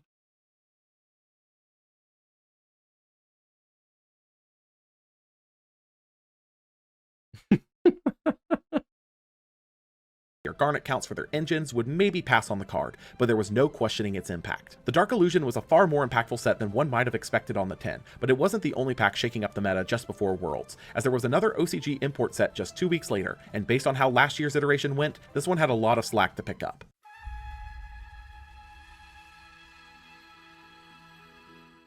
Dragons of Legend Unleashed. Release date, August 19th, 2016. Dude, is that number Set type, 100? import set. Major strategies, Cyber Angel, Numeron, Flower Oh Card. no, Ben Impact, 10. Tech for ritual decks. Dragons of Legend Unleashed was the third crack at the Dragons Not of Legend Ben import 10. sets, with the first being meta warpingly good, and the second being one of the worst sets of all time. This would land somewhere on the worst end of the spectrum, but unlike 2, actually had a couple of useful cards. Cyber Angel was a series of ritual fairies, with effects ranging from combat bonuses to full piece recursion. Of the initial wave, the one primarily focused on by most was Ben 10, able to search for any light Light Fairy when tributed. Because of this interaction, there was a laundry list of cards that Ben 10 could search in the right deck, from playstarters like Stick and Chair, to floodgates like Christia and Vanity's Ruler, to even more copies of itself as ritual fodder, which put it on a lot of people's lists as a ritual toolbox enabler. Number 100 Numeron Dragon can be made with any 2 same name number exceeds, and can detach to boost itself by the total ranks of exceeds on the field times 1. Whenever this card hits the board in Master Duel, you know shit's going down, dude. 1000, making it a prime OTK enabler for decks with heavy exceed summons, but at the time did not have enough ranks to enable it effectively. Galaxy Eye Cypher Dragon can detach to steal an opponent's monster, make its attack 3000, and change its name to Galaxy Eye Cypher Dragon for the turn. This would be a fairly massive boon for the Galaxy Eye's exceed pool at the time, providing a reliable rank 8 that can be used to overlay onto for any number of exceed rank ups while still actually doing something useful on its own. The Yu-Gi-Oh! World Championship 2016 would be held the same weekend, and though Blue Eyes was handed the golden ticket for the event, it would actually see some serious competition for top 8. PK Fire would squeeze in a single top 8 spot, primarily suffering here due to the limited status of Dante in the OCG, which coupled with the various hits to the main deck BAs already present, would leave the deck to rely more heavily on its other rank 3 tools, specifically in Break Sword. Magispector would climb all the way to top 4, utilizing Sky Iris for completing scales and giving access to high enough scales to keep Kieran on the board. Kieran here would be a major player, as its effect being a repeatable bounce between turns gave Magispector a serious amount of long game play, even once the spell trap lines were used up. Though it had competition in the top 8, the finals would be a mirror match between Blue Eyes, with very similar builds being found between both players. With the Didn't Galley get second with Necros? Or was that... What did the... Oh, that was 2015. Okay. addition of alternative to the deck, a player could now reliably access Spirit Dragon going first, which in turn... Oh yeah, it was Christensen. I remember. Yeah. Thank you.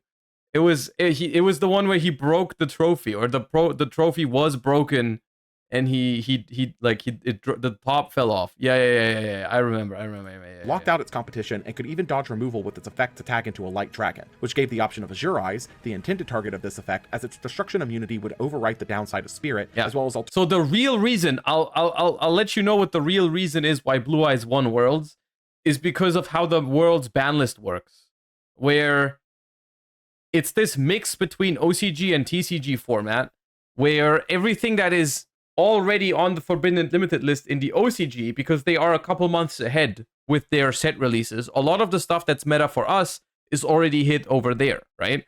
Because they've gotten the cards sooner, so they also hit them sooner. But then all the cards that are out in the OCG, but not out yet in the TCG yet, are also not legal, right? So all of the meta decks basically are weaker. Our meta decks are weaker because the OCG has already addressed them on the Forbidden Limited list, and their meta decks are weaker because they're not even out yet, which always leads to this kind of like slob of rogue decks or tier 2 decks suddenly being viable. And this is exactly where Blue Eyes comes in. Blue Eyes is good at Worlds, or was good at Worlds, because it was already out for both formats, but it wasn't meta in either format, so it didn't have any hits. That was basically that's the gist of it. That's why I think Blue Eyes was viable, or even I personally don't think it was the best deck. I helped some people from Europe prepare for the event. I don't think Blue Eyes was that good.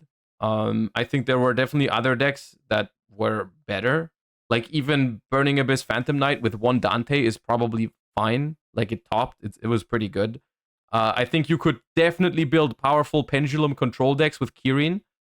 Yes, you couldn't build like all-in kind of pendulum decks for the format, but like Kirin was at 3 with 3 Bunbuku, which at the time should have definitely been better than Blue Eyes. So yeah.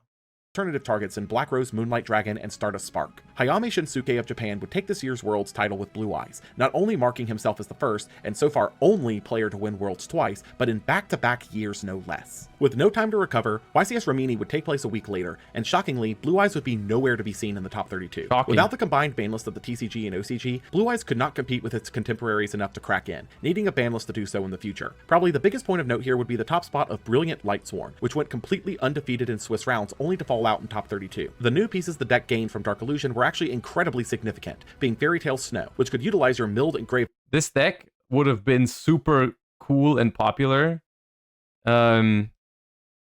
if Minerva wasn't $1,000 or something.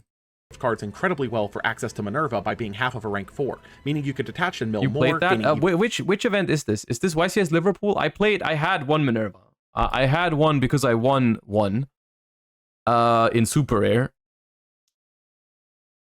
But at Rimini, I topped using Pendulum.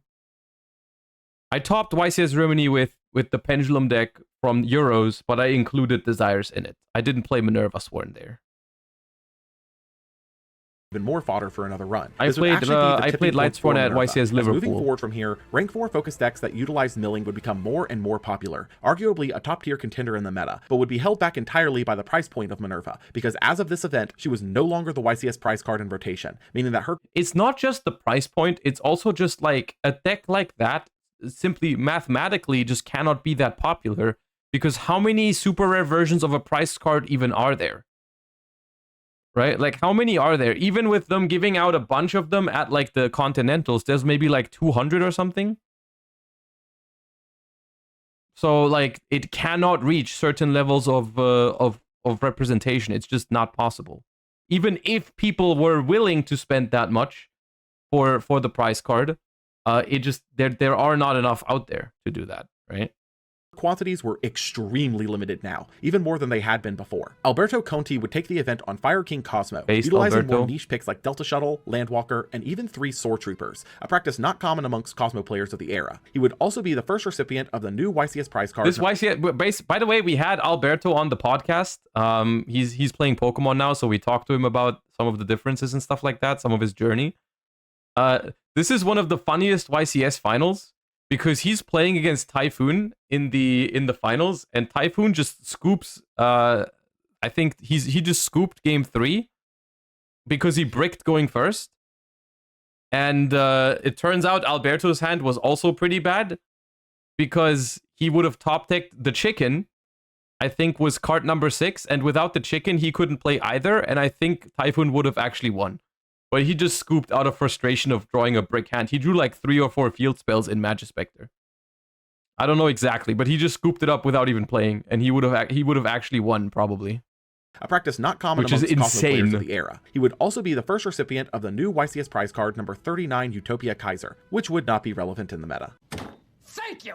YCS Toronto would be the same weekend, and similarly would hold the same meta we've come to expect, with a singular standout, being the usage of Despair Uranus in a single topping Monarch list, which we unfortunately do not have a deck list for, but is listed as such in Konami's coverage, able to access the Monarch continuous spell traps, depending on the opponent's choice. Bodon Temniak would take the event on PK Fire, a common sight of the format at this stage. The ban list would be updated 2 days later on August 29th, and unsurprisingly would bring down a culling wave onto the meta for the past 6 months. Newly banned were Performapal Monkey Board, the 1-card scale option of Pendulum Strategies, and Kaiser Coliseum, an annoyance to play into on all fronts. Newly limited. Oh, we're banning Floodgates in 2016. Cool. Were Beatrice and Seer as hits to PK Fire, Aether, Pantheism, and Stormforth as hits to Monarch, Dark Destroyer and E-Telly as hits to Cosmo, and Kieran and Pendulum Call as hits to Pendulum. Newly semi-limited were Max C, sparking a massive debate in the community on whether the blowout hand trap even had a place at 1 or 2, and Ryo and Wine. This is literally the worst case scenario, is when Max C's at 1 or 2. I mean, I guess you could argue, yeah, I'd rather play against 1 or 2 Maxi than 3. At least in modern Yu-Gi-Oh! That'd probably be true. But back in the day, the way we felt about it, let me at least explain why the debate was even held like that. Where is Maxi? Oh, I just can't get a nice visual. Where's Maxi, dude? There it was. There. It was like, if Maxi was at 3, there were a couple of decks in the format that you just couldn't really play because of it, right? Like certain combo decks, you would just go into a tournament because there was no Called By or no Ash Blossom yet, by the way, which is really cool. Maxi would basically always resolve against you, and if your crazy combo pile got Maxi'd, you would simply lose, no questions asked, right? But when Maxi was at 1 or 2, those kind of decks suddenly became like viable, because statistically it wasn't correct to respect Maxi in deck building, right? Like why would I respect the 1 of or 2 of Maxi? I'll just play my combo deck anyways and just go all in and go for it. But then sometimes when they had the Maxi, it was like completely out of your control as well. So it's this weird it was this weird spot where if Maxi is at 3 and you can't negate it, then at least it has this impact on combo decks that makes them unviable. So people would play slower decks because Maxi was in the game, which obviously completely goes out the window as soon as people start playing, as soon as like Ash Blossom and Called By are being printed. Because you look at Master Duel right now, and that argument just does not apply anymore. Because now, if you want to play a combo deck in Master Duel, you can. All you have to do is you have to put in outs to Maxi, and you don't have to respect it, right? Like, I still to this day believe that if Ash and Called By wouldn't exist and Maxi would always resolve, you would have to be playing other decks. But it's irrelevant because it's better that it's banned anyways in the TCG. But that is why people felt this way about 1 or 2 copies of Maxi when it slowly got in the direction of ban.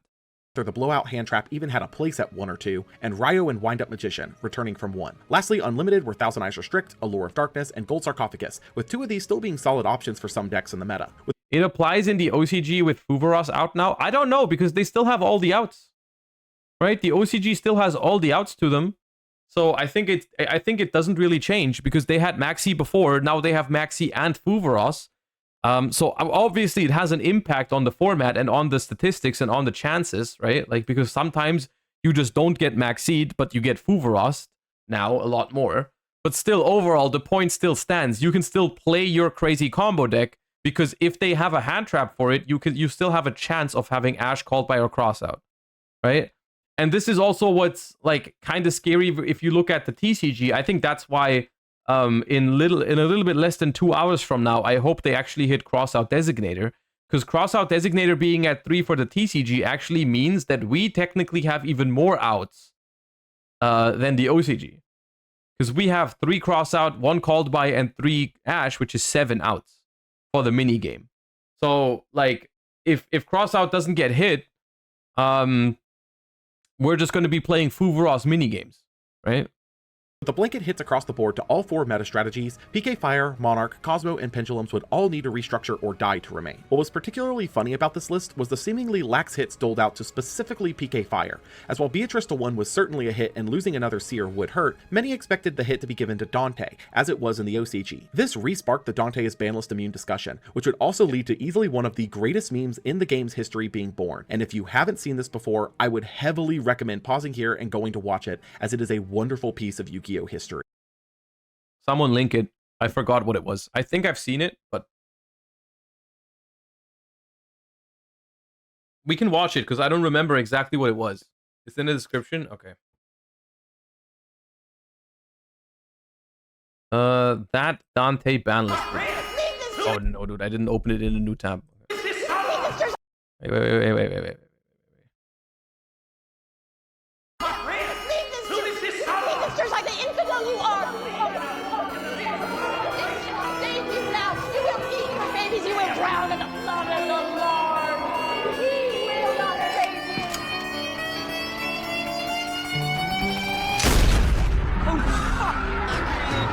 I can't watch this. Get over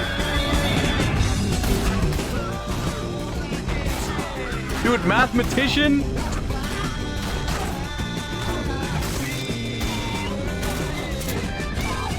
Insector, dude.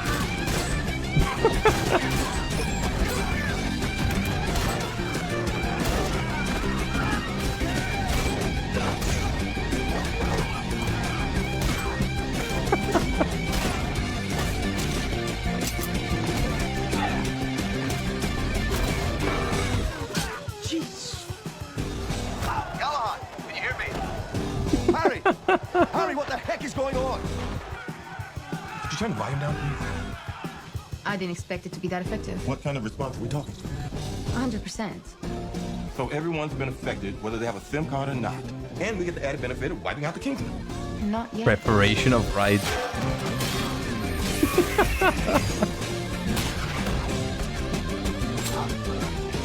Tempest, Redox, Blaster, not Tidal as well. No, Towers.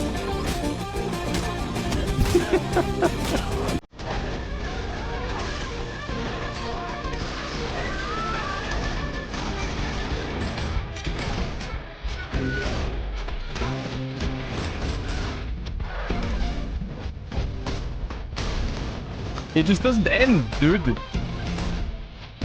Did Dante just kill Graf?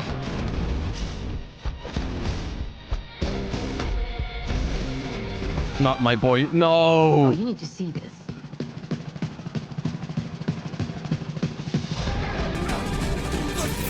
Yeah, kill Scout. Yes. You just put a cosmic cyclone in Scout's pocket.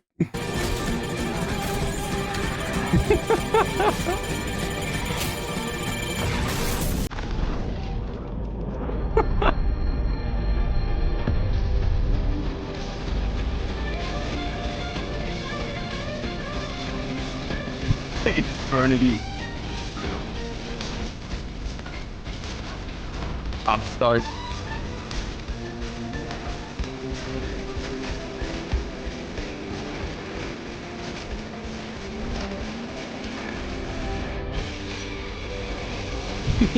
Dueling network.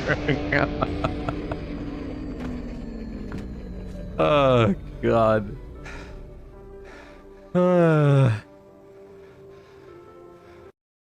Yeah, that is great. That is great indeed. Dude, unfortunately I did not load it in a new tab. Where was I? Here.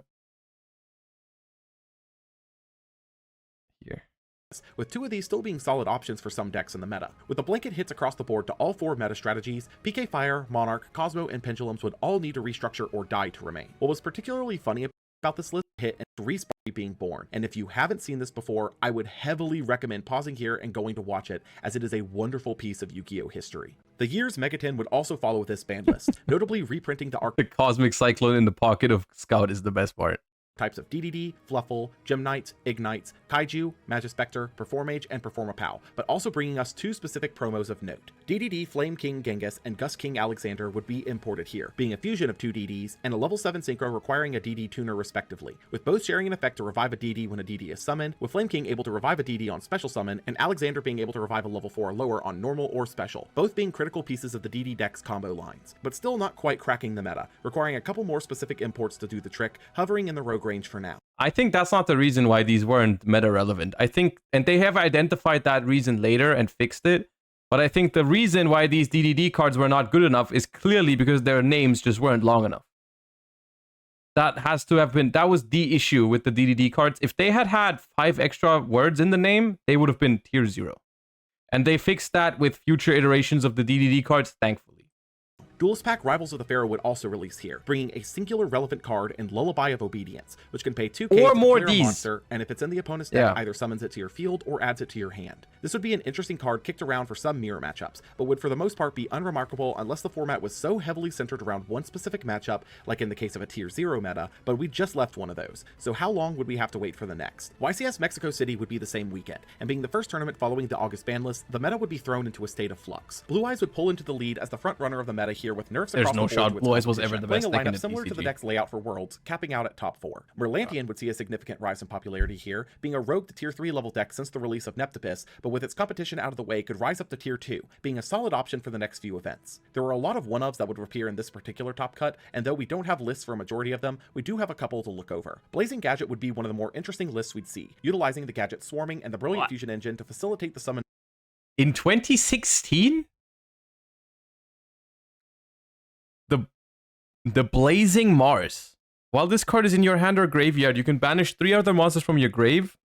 Special summon this card. Also, you can't special summon other monsters for the rest of this turn. During your main phase 1, you can send all other monsters you control to the graveyard. Inflict 500 damage to your opponent for each monster sent to the grave. Why is this here?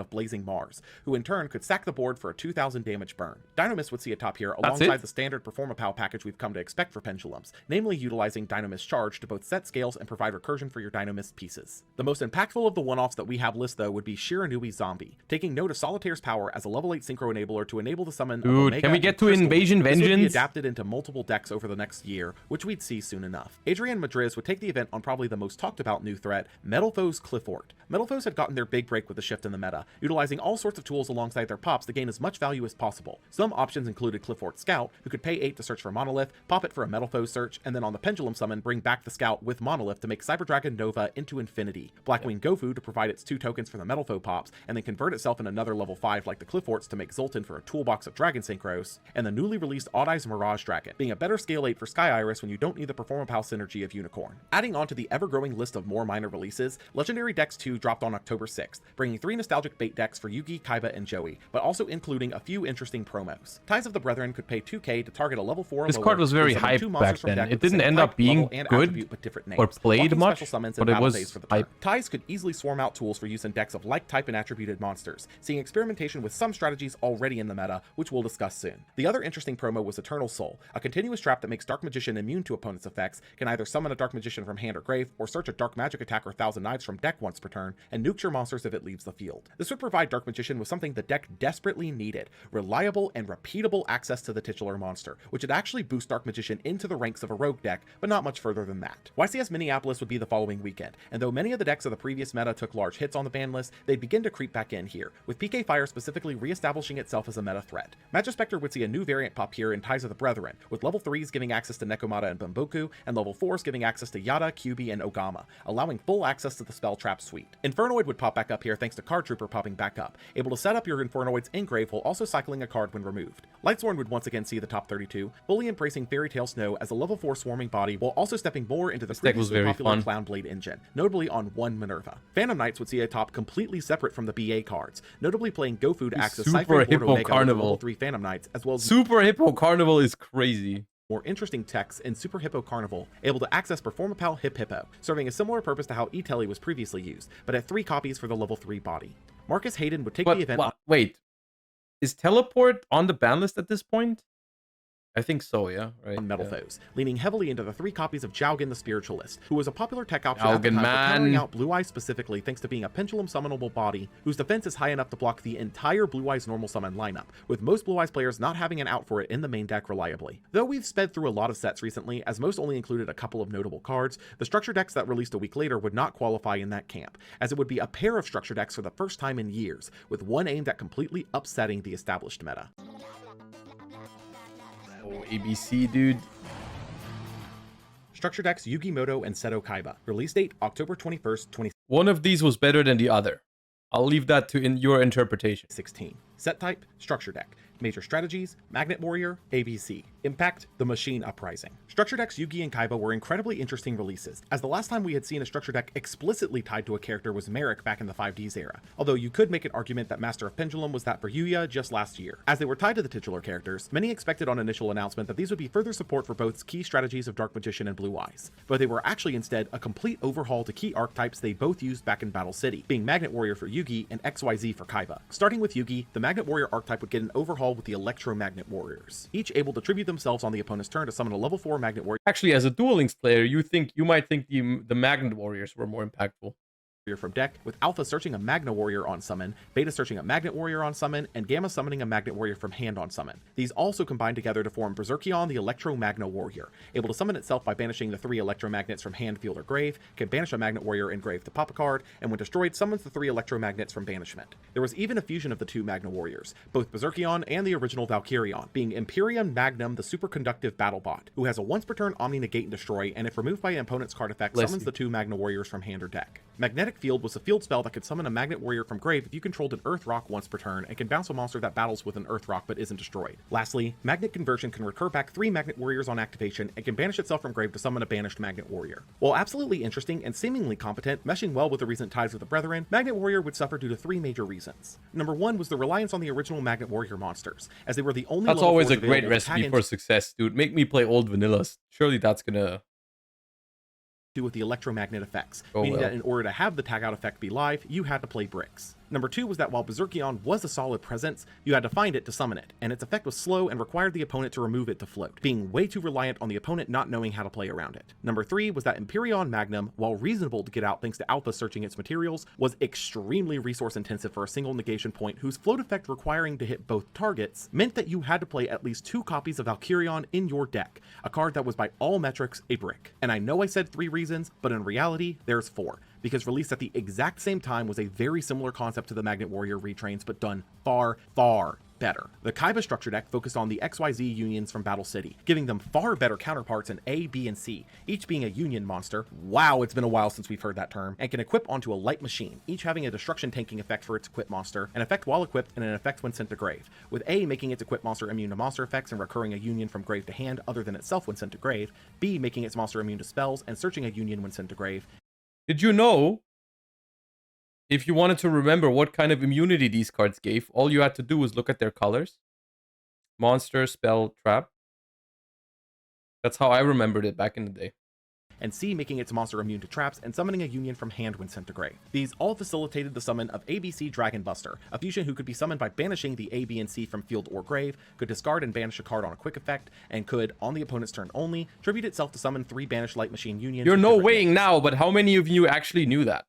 Similar to Magnet Warriors, A to Z Dragon Buster Cannon was a banished contact fusion of ABC and the original XYZ that has a repeatable Omni Negate at the cost of a discard each time, and can banish itself to resummon both ABC and XYZ from banishment. Union Hanger was their new field spell, able to search a Light Machine Union on activation, and can equip an appropriate Light Machine Union from deck to a Light Machine Union that is summoned once per turn. Lastly, Union Scramble can summon up to 3 banished Light Machine normal or Union monsters on activation, and can banish itself from grave to recur another to hand. ABC, to put bluntly, was way better than Magnet Warriors in almost every way.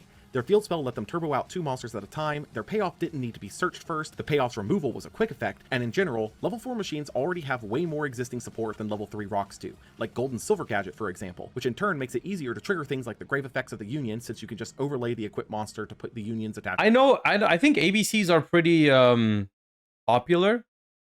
I guess let me know if you guys like ABC or not. I didn't like it that much. But that's probably just because I liked a lot of other decks more in the same format. It also felt kind of high rolly, of like you kind of wanted to go first and pull off your combo. If you didn't do that, it felt kind of weak. But overall, I don't hate ABC. I just like love a lot of the other decks around this time just more, I think. But for the most part, I think the ABC deck was pretty popular and people just like it.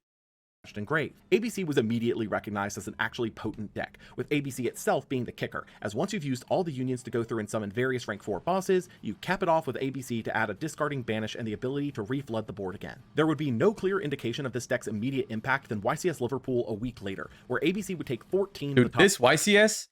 This YCS, I played Lightsworn, and I would have topped, but then I lost in the last round in this deck breakdown. What do you think is like the worst deck to just play in the last round on the bubble and lose the dice roll to? If they draw a good hand, what would you think is like a problem if you go up against it and they win the dice roll and you just like, you know,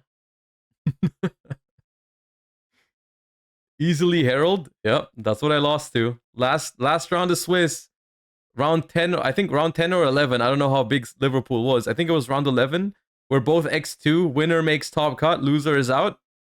They roll a freaking, I don't know, high number, and they just like a mega combo. Like it was Herald plus Christia, game 1 and game 3.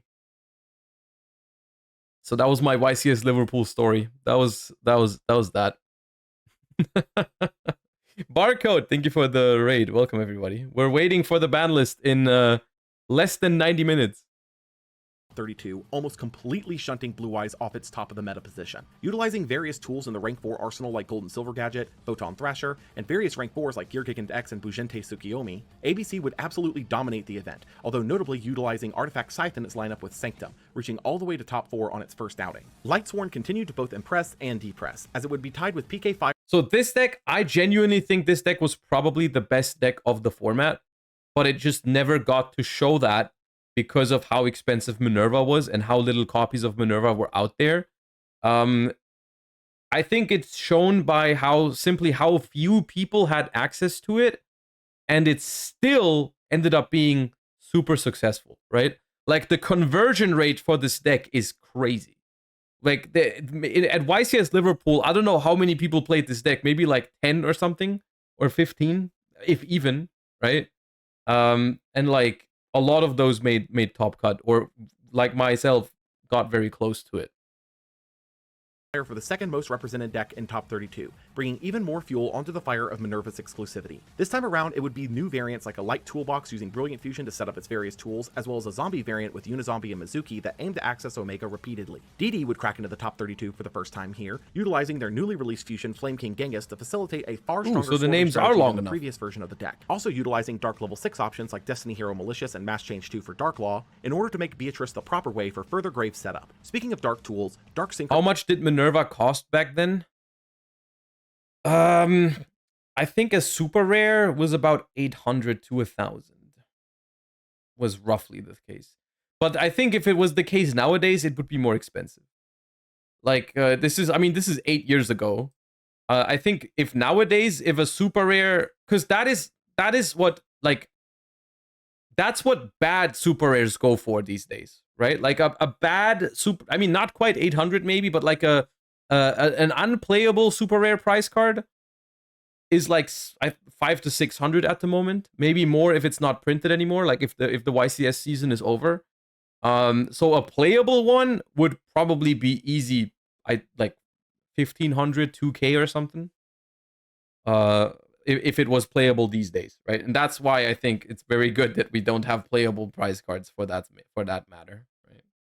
Would see another top here, being the first publicly available list for the deck, and looking over this, all of the alarm bells should be going off. This deck was entirely predicated on the idea of hand looping the opponent out of the game with a combination of How did players not riot? I mean, to be fair, Lightsworn was a good deck and maybe the best deck in the format, but it wasn't like super unfair if someone had Minerva. It wasn't the best deck by that far, right? Like it wasn't like a matter of, oh, if you have Lightsworn, you will just beat everyone else and easily win the tournament. All the other decks were still powerful, and Lightsworn could easily lose, and like it didn't win this tournament, for example. Like it was like it was a strong option. It wasn't the only option. If it was the only option, it would have been a whole nother issue, right? But still, it was still not great. It still is not a great development if your YCS price card is so meta relevant like Minerva was in this format. But thankfully it was not the best deck by far. It would have been way more accessible, and it's kind of sad because the deck was pretty fun. But it could have been so much better, but it also could have been worse. But it's still not ideal. With Level Eater, which could eat the levels off of an Omega before banishing it to gain level advantage, or to eat like Chaos Emperor Dragon for Thunder. Pretty much exactly that. Because like Thunder Dragon during TOS format, first of all, it wasn't the only option. Second of all, you didn't need Chaos Emperor for it. It was optimal to play Chaos Emperor, but you didn't need it. But it was still very annoying, right? Down to use Trishula to use it as material for an Omega. They also use cards like DDR in order to reuse the Omega hand banishment effect, just to drive that point home even further. This deck was a bit of a notorious one in the meta too, as naturally you'd think the best way to counter it was Maxi, but that in and of itself was an extremely dangerous gamble. An inexperienced player firing Maxi on Dark Synchro the first opportune moment they could would find their hand loop problem solved by causing an entirely different problem of the opponent committing to the Maxi challenge. You would just get decked out if you Maxi this deck. Many times that the player that fired Maxi would then proceed to draw so many cards that they'd be decked out the following turn. Many players would try and play around this by going Maxi in response to the first card getting looped out, but in many cases the Dark Synchro player would still have enough gas in the tank to keep going, being a massive thorn in the side of the meta at large. The only things holding the deck back from a full meta takeover was the chance of dead hands, as the deck was built on so many different 2-card interactions that it was a common sight to see a completely unplayable hand. And the complexity, as this deck had so many varying lines to go through that learning it in a sufficient manner was a massive challenge in and of itself. Also Red Resonator, my boy. Starseraph Herald would also see the top cut for the first time, using Cyber Angel Benton as a Swiss Army knife of sorts, able to search for a missing Seraph, a Herald of Perfection to summon, additional fairies for the hand in Honest or more Benton, or even Archlord Christia to add a special summon lock to the Herald board, being a solid There they are, my nemesis. Thomas Rose would take the event on PK Fire, notably running a line of 3 Chaos Hunter in the main board to prevent the opponent from banishing cards, locking them out of summoning ABC, as well as Ghost Reaper being able to clean up most matches by revealing Dante, ABC, or Spirit Dragon. If you thought the ABC shook up the meta though, you haven't seen anything yet, as the last core set was just around the corner, and it would take the newly broken up meta let's go with some of the strongest support to existing archetypes we've seen in a long time.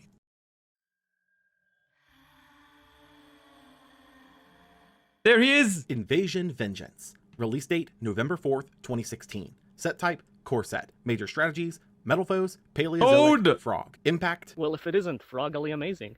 I messed it up! Inov was the last core set of the year, and its job was fairly simple: support the strategies introduced in Dark Illusion, which it handled more effectively than I think any of us at the time were ready for. Starting with Metal Foes, their support here would include Bismuth, a new scale 8 with the same scale effect, but if popped, search a Metal Foes monster in the end phase, notably being level 1, meaning it was, at the time, impossible to pendulum summon back out from the extra. Alcahest, a fusion of a Metal Foes and a normal monster that can quick effect relinquish a monster, gaining defense equal to its attack, able to use its equipped monster as material for a Metal Foes fusion. Mithrilium, a fusion of a Metal Foes and a Pendulum, able to shuffle back 2 Metal Foes cards in grave to bounce a card, floating into a Metal Foes Pendulum in face of extra or grave when sent to grave, and full Metal Foes Fusion, a quick play fusion spell for Metal Foes. This support would change practically everything about the more pure variants of Metal Foes, giving them interaction on the opponent's turn in Alcahest, who can now be summoned on the opponent's turn with full Metal Foes Fusion, but also in Mithrilium, who not only provides great removal, she recycles your used spells and traps to then reset with the scale effects, and her float effect also goes off when used as fusion material, making her easily the most important piece of the deck now. This would shoot Metal Foes up the ranks of the meta into a tier 1 to 2 position, able to compete solidly with ABC already in the meta. Spiral would receive a couple of interesting new pieces in Master Plan, able to search a Spiral mission. Okay, I'll give it to you. These two were a little overtuned.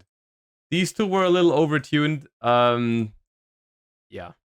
A Spiral Resort and a Spiral monster when sent from field to grave, and Spiral Resort, which gave your other Spiral cards targeting protection. It still didn't break Spiral, but these were very breakable cards. Let's say it like that. It was dangerous to make these.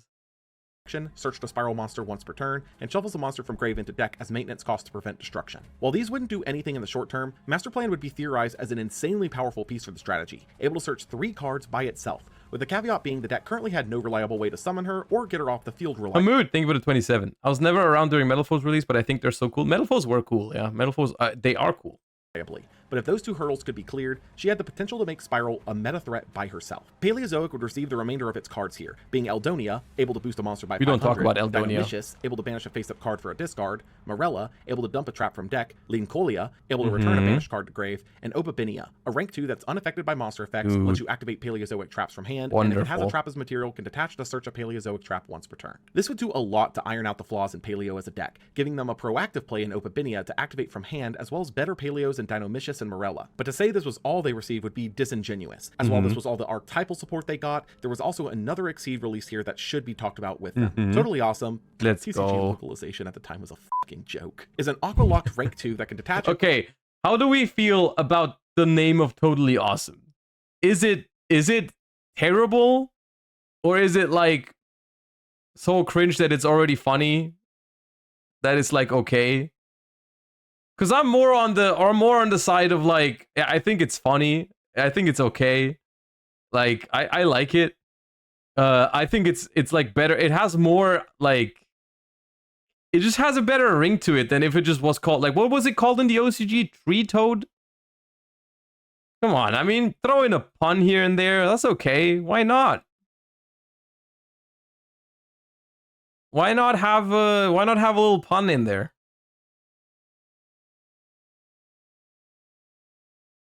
In the standby phase to summon a frog from deck, can once per turn tribute an Aqua for an Omni Negate and destroy. The only issue with it is how it like probably in most other languages it doesn't make sense, right? I feel like that's what they sacrificed because I only know from the German translation it doesn't make any sense.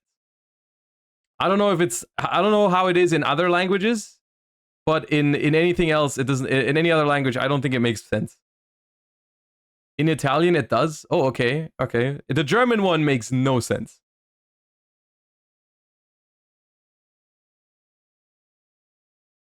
Because what they did, I'll tell you what they did. For the German one, they actually just translated this name. So there's no wordplay anymore. It's just this name, but exactly translated. Which it's called Krötelig umwerfend. Which makes no sense. They should have called it Todeskrass. For any Germans in here. That's what it should have been. But they didn't.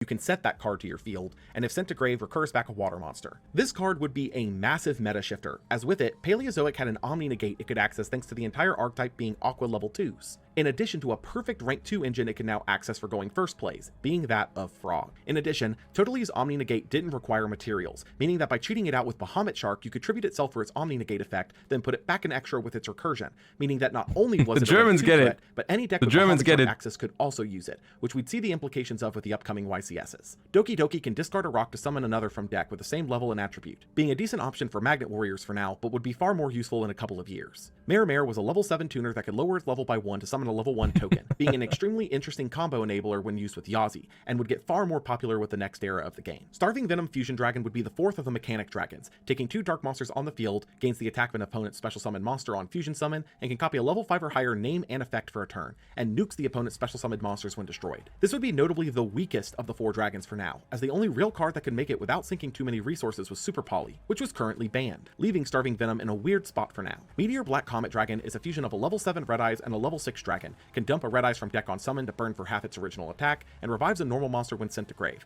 and Red Eyes Insight dumps a Red Eyes monster from deck to search another Red Eye. Can someone explain the German joke? I don't think I can. I don't think there is an explanation if you don't speak German, unfortunately. It's very hard to explain a pun to someone who doesn't yeah.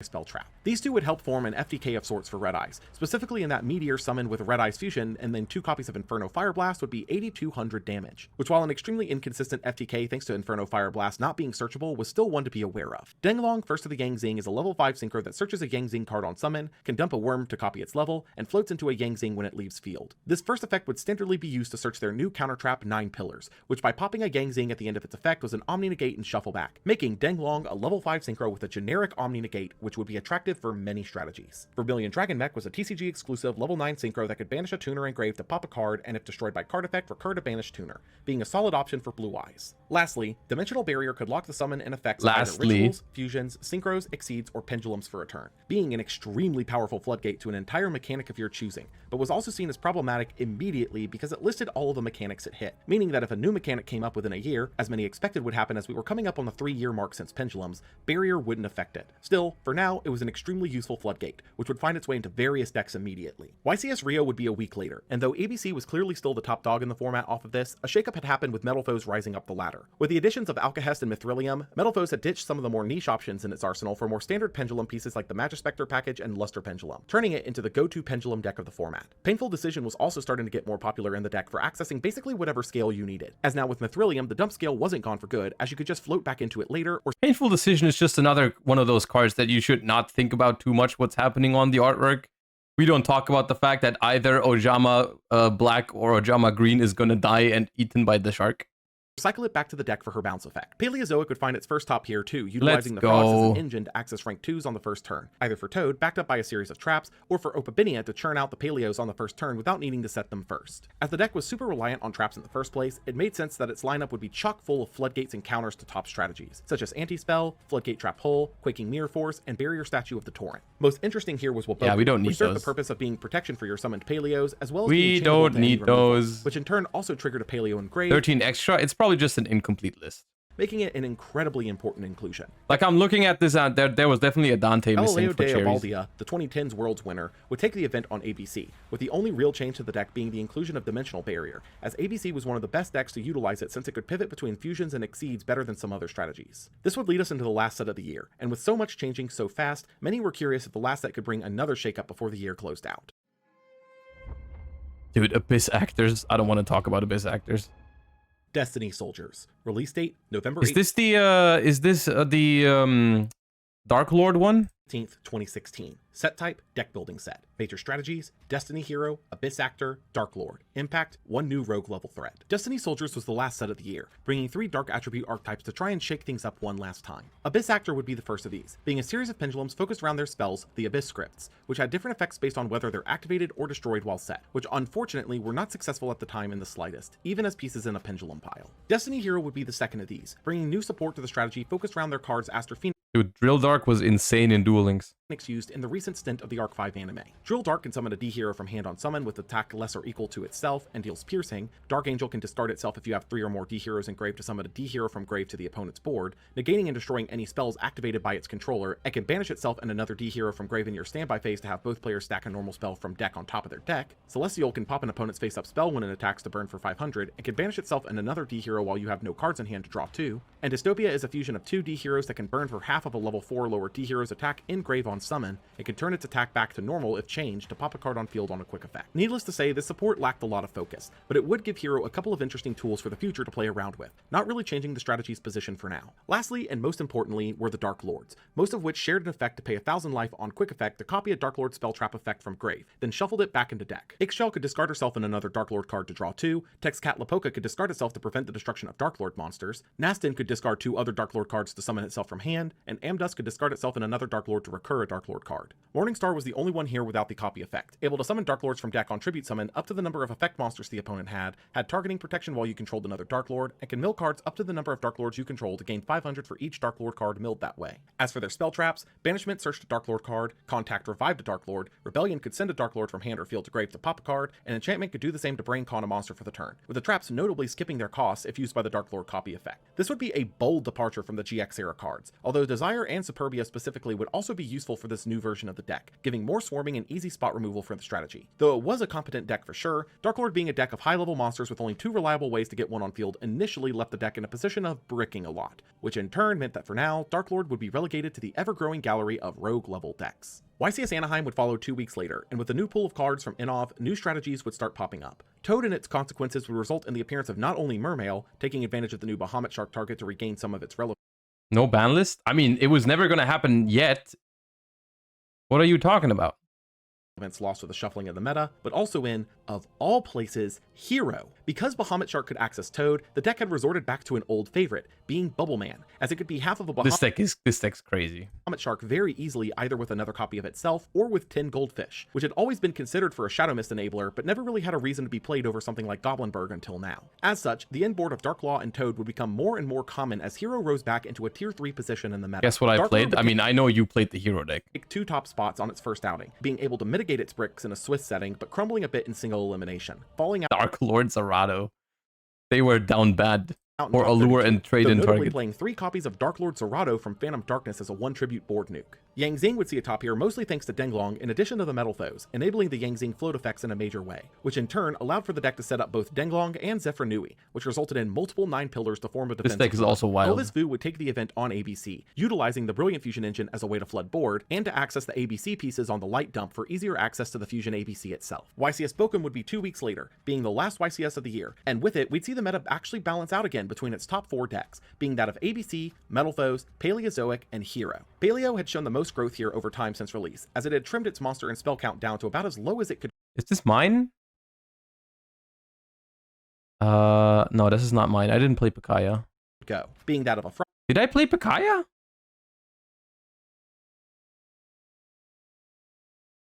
I don't think I played Picaya.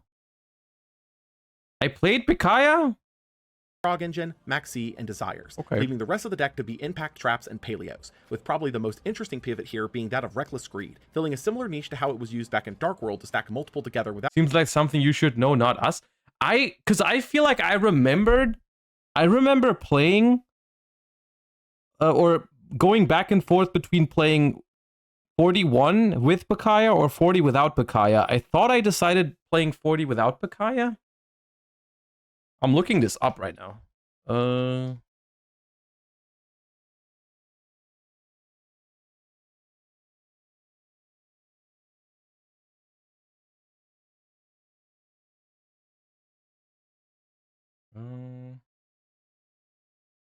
Yeah, I played Picaya. That's crazy. getting multiple of the drawback. Only this time it could also revive a Paleo when you used it. Awesome Performage Lightsworn would be a pile of pile decks, combining the previous Lightsworn game plan with that of using 10 Goldfish as half of Bahamut Shark, with the other half usually being Gigabyte, which was still searchable with King of the Feral Imps and easy to summon between the Performages and Minerva. Zombie would take the turn going down the hand loop trail we all expected, utilizing the Shiranui engine in addition to various level 1 and 2 tuner options alongside Beast of the Pharaoh to loop through their Omega and Trishula lines. With Beast of the Pharaoh able to revive Zombie Master when sent for a Synchro Summon, Master then being able to discard to revive Beast, and then with with a level 1 tuner makes Omega or a level 2 makes Trishula, reviving the Master with Beast to do it all over again. Billy Break would take the event on Metal Foes, marking his 4th YCS win, which at the time made him the player with the most total YCS wins, which would be his last YCS win as he would retire from the competitive side of the game to work for Konami in their development of the game sometime after August of 2017. Look, I could say stuff right now about this finals, but I think instead we're just gonna at some point probably watch it together. I thought about this in the before. I think we're gonna do a react to the back-to-back finals situation at some point. But yeah, that was great. Was it the Paleo final? Yeah, I lost to Billy in the finals of this YCS. His 4th YCS win, which at the time made him the player. How many cards in his deck are his favorite? I think in this particular one, it would probably be Vanity's Emptiness for no particular reason. With the most total YCS wins, which would be his last YCS win as he would retire from the competitive side of the game to work for Konami in their development of the game sometime after August of 2017. And with that, 2016 Yugioh would come to an end. But what an insanely packed year it was. We'd seen the rise and immediate fall of a Tier 0 Titan, multiple formats with at least 4 decks vying. It was a crazy year. At some point, did just more things happen in a year of Yu-Gi-Oh? Because I feel this one, it was 2 hours long, but it didn't feel like you were like packing more stuff in just because it just more happened. I like that year. Oh, 2016 is great. 2016 is a great year overall. Like even the pendulum, like after they deal with Tier 0 pendulum, like the pendulum odd eyes Kirin piles that are part of Monarch BAPK formats, they're cool. 2016 was a really cool year for Yu-Gi-Oh! I think. I liked 2016 a lot. For the top position, and so many shifts in the game that it's hard to believe it all happened within a single year. But unfortunately, a storm was coming. We were about to enter 2017, and with it would come more than just a new Tier 0 menace. It would also bring a shift that many would doomcry as the end of Yu-Gi-Oh! As we knew it. But I mean, come on, they said that about every new mechanic so far. How bad could it possibly be? I mean, it's true, it wasn't that bad. 2017 killed Yu-Gi-Oh! And here we are 7 years later. Anyways, once again, the link to the Law Yugioh is pinned. If you enjoyed the watch along, make sure to go subscribe and support their channel. And then go into the comments and always ask when 2017 recap. Always ask for the next one. Okay, shout outs to the Law.